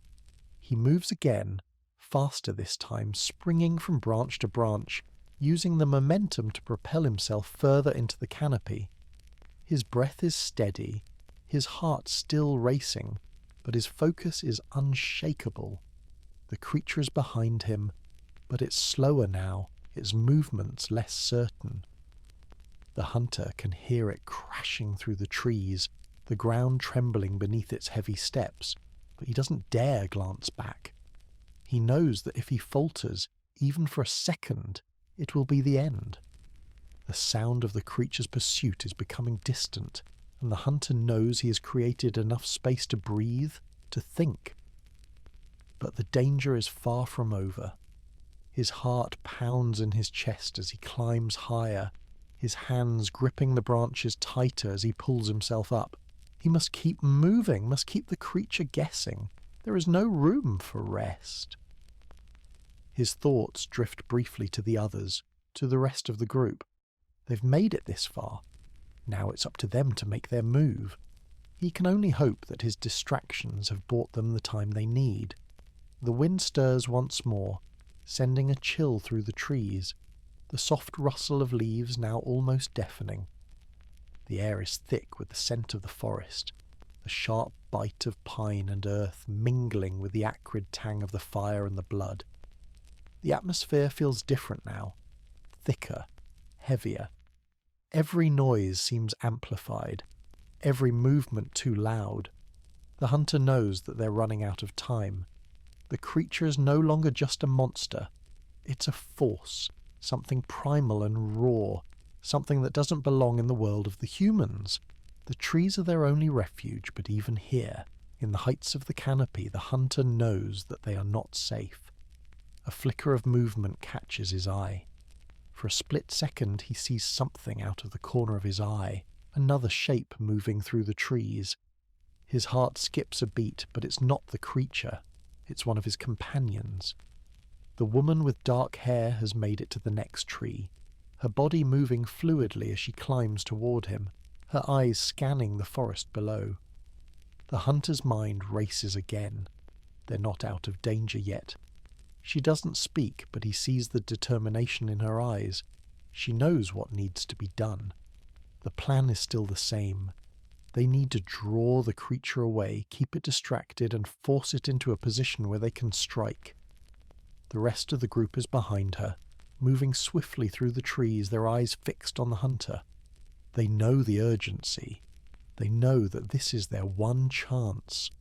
The hunter watches as the woman gestures to him, silently indicating that she's ready. He nods, a quick, sharp motion, and then, without another word, they spring into action. The creature roars again, a deafening sound that fills the night, its fury palpable in the air. It's closing in. But this time, the hunter and his companions are ready. They move as one, darting between the trees, using the environment to their advantage. The creature, massive and furious, crashes through the forest after them, its growls shaking the leaves from the branches above. The hunter leaps from tree to tree, his body moving with the precision of a predator, but the creature is relentless. It's too strong, too powerful to simply outrun. He glances at his companions. They're ahead, moving with the same speed and urgency as he is, but the gap is closing. The wind stirs again, whipping through the trees with a sudden force. The branches shake violently as if the entire forest is alive with the energy of the hunt. The creature is almost upon them. The hunter doesn't hesitate. He springs forward, aiming for the highest branch, his body twisting to avoid the creature's claws as they swipe through the air. He lands lightly, his feet catching the branch as he readies himself for the next move. But as he looks ahead, something shifts. The firelight flickers in the distance and a flash of movement catches his eye. Something's changed. The flash of movement in the distance isn't what the hunter expects. It's not another predator, not the large lumbering creature pursuing them. It's a flicker of flame. For just a split second, he catches a glimpse of the fire, its low glow flickering brightly before sinking back into the darkness, the firelight revealing the figures of his companions below. His mind shifts with the realization. They have been so focused on the beast that they've forgotten their surroundings. The fire, now weaker, still burns with a low, steady heat, and it's their last vestige of control. The beast isn't slowing. It's closer than ever, its massive form crashing through the underbrush, breaking through the trees in a desperate pursuit. The hunter's heartbeat quickens, a sharp, thunderous pulse that drowns out everything else.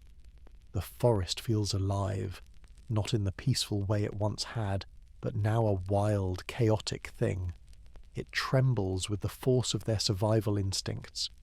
The hunter moves faster. He no longer has the luxury to carefully maneuver through the canopy. He leaps from tree to tree, his body moving fluidly but with urgency, his grip tight on the branches as the noise of the creature's approach echoes behind him. The trees shake with the force of its weight, and the hunter knows that if it keeps pushing forward with this kind of ferocity, the canopy won't be enough to keep them safe. The earth itself seems to tremble beneath their feet, as if the very land is alive with the struggle between predator and prey. The creature crashes into the next tree with terrifying force, its claws digging into the bark with a screeching sound. The hunter feels the jolt in his chest as the vibrations travel up the trunk, the sudden force threatening to throw him off balance.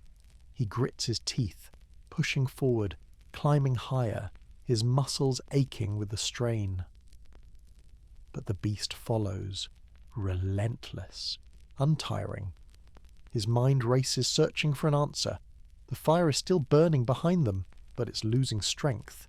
He feels it in his bones. The fire has become less of an asset and more of a liability. The creature, drawn to its heat, is tracking them through the thick darkness, drawn to the remnants of their scent and the smoke swirling upward.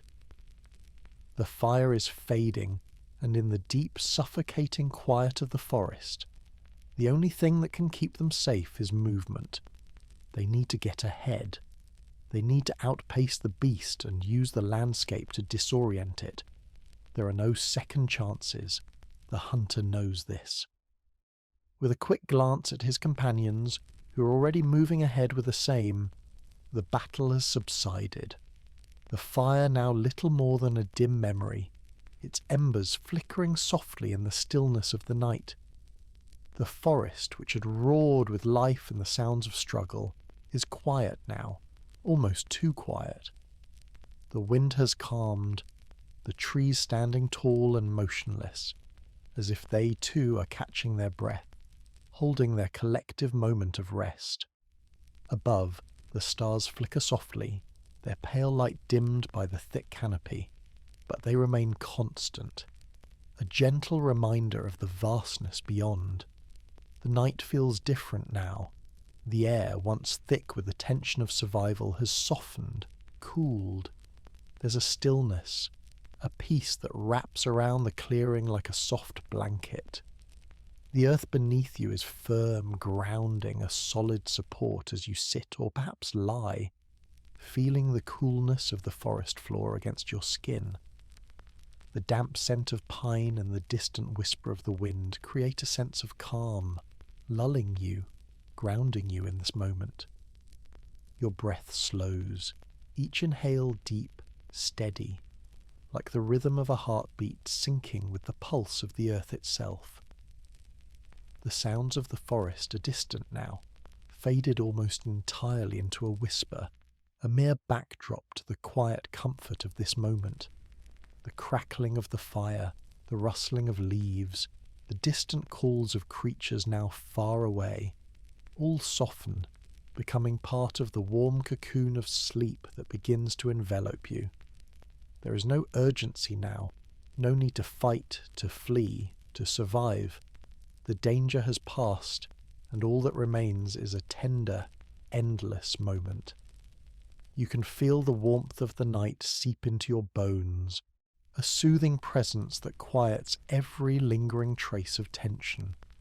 The forest, once an imposing and dangerous force, now seems protective, a soft presence that hums in harmony with the peaceful rise and fall of your chest. The stars above flicker gently, their pale light casting a soft ethereal glow through the branches above. The night seems infinite, yet safe, an endless sky of quiet, restful dreams. The moon, a pale sliver, peeks from behind the clouds, its silver light filtering through the canopy like a soft promise. It is a promise of rest, of peace, of the deep stillness that follows every struggle. Your body feels heavy now, the tension from the night easing with every breath, with every slow, gentle exhale. The forest breathes with you, its rhythm steady, slow, deep. The cool air touches your skin, its soft fingers a reminder of how close you are to the heart of the earth, to the warmth of its quiet embrace. There's no need to look up, no need to move. Everything is in its place, and in this moment, that is enough. Your eyelids grow heavy, like the branches above, draped in a blanket of soft, comforting night.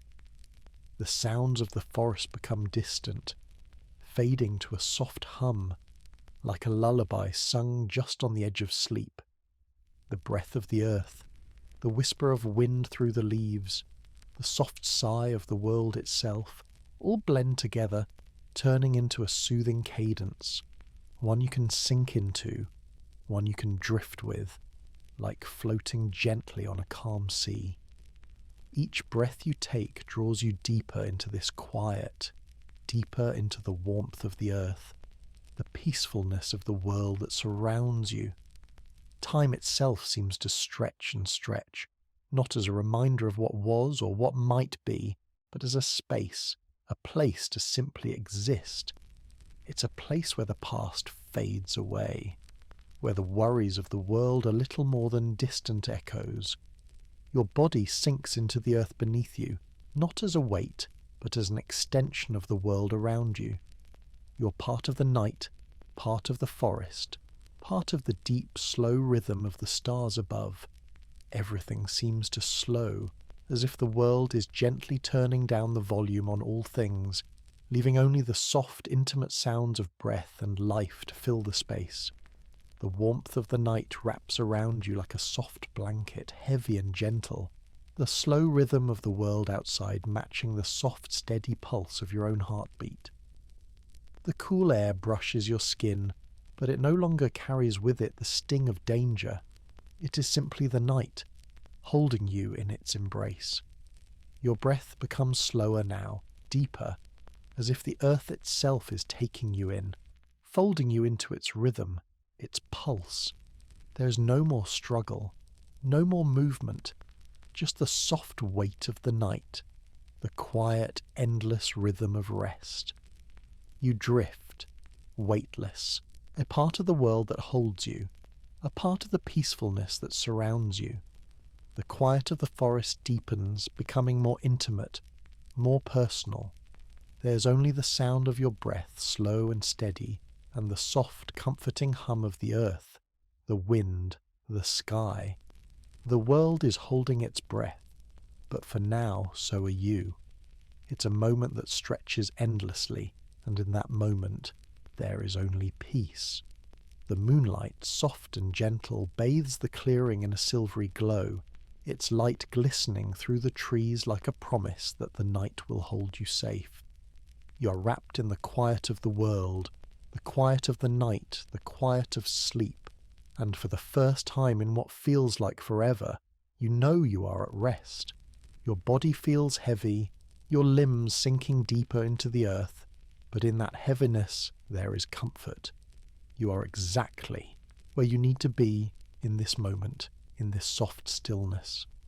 Every worry fades, every fear falls away, and in the space between one breath and the next, there is only peace. The stars above blink softly, their gentle light more distant now, but ever constant. The night holds them, holds you, holds everything in a peaceful, steady embrace. The trees whisper quietly around you, the leaves rustling with the wind in a way that feels like a lullaby. Everything is still now, and all that is left is the gentle rise and fall of your chest, the slow beat of your heart, the rhythm of breath as you float deeper into the soft, welcoming embrace of sleep.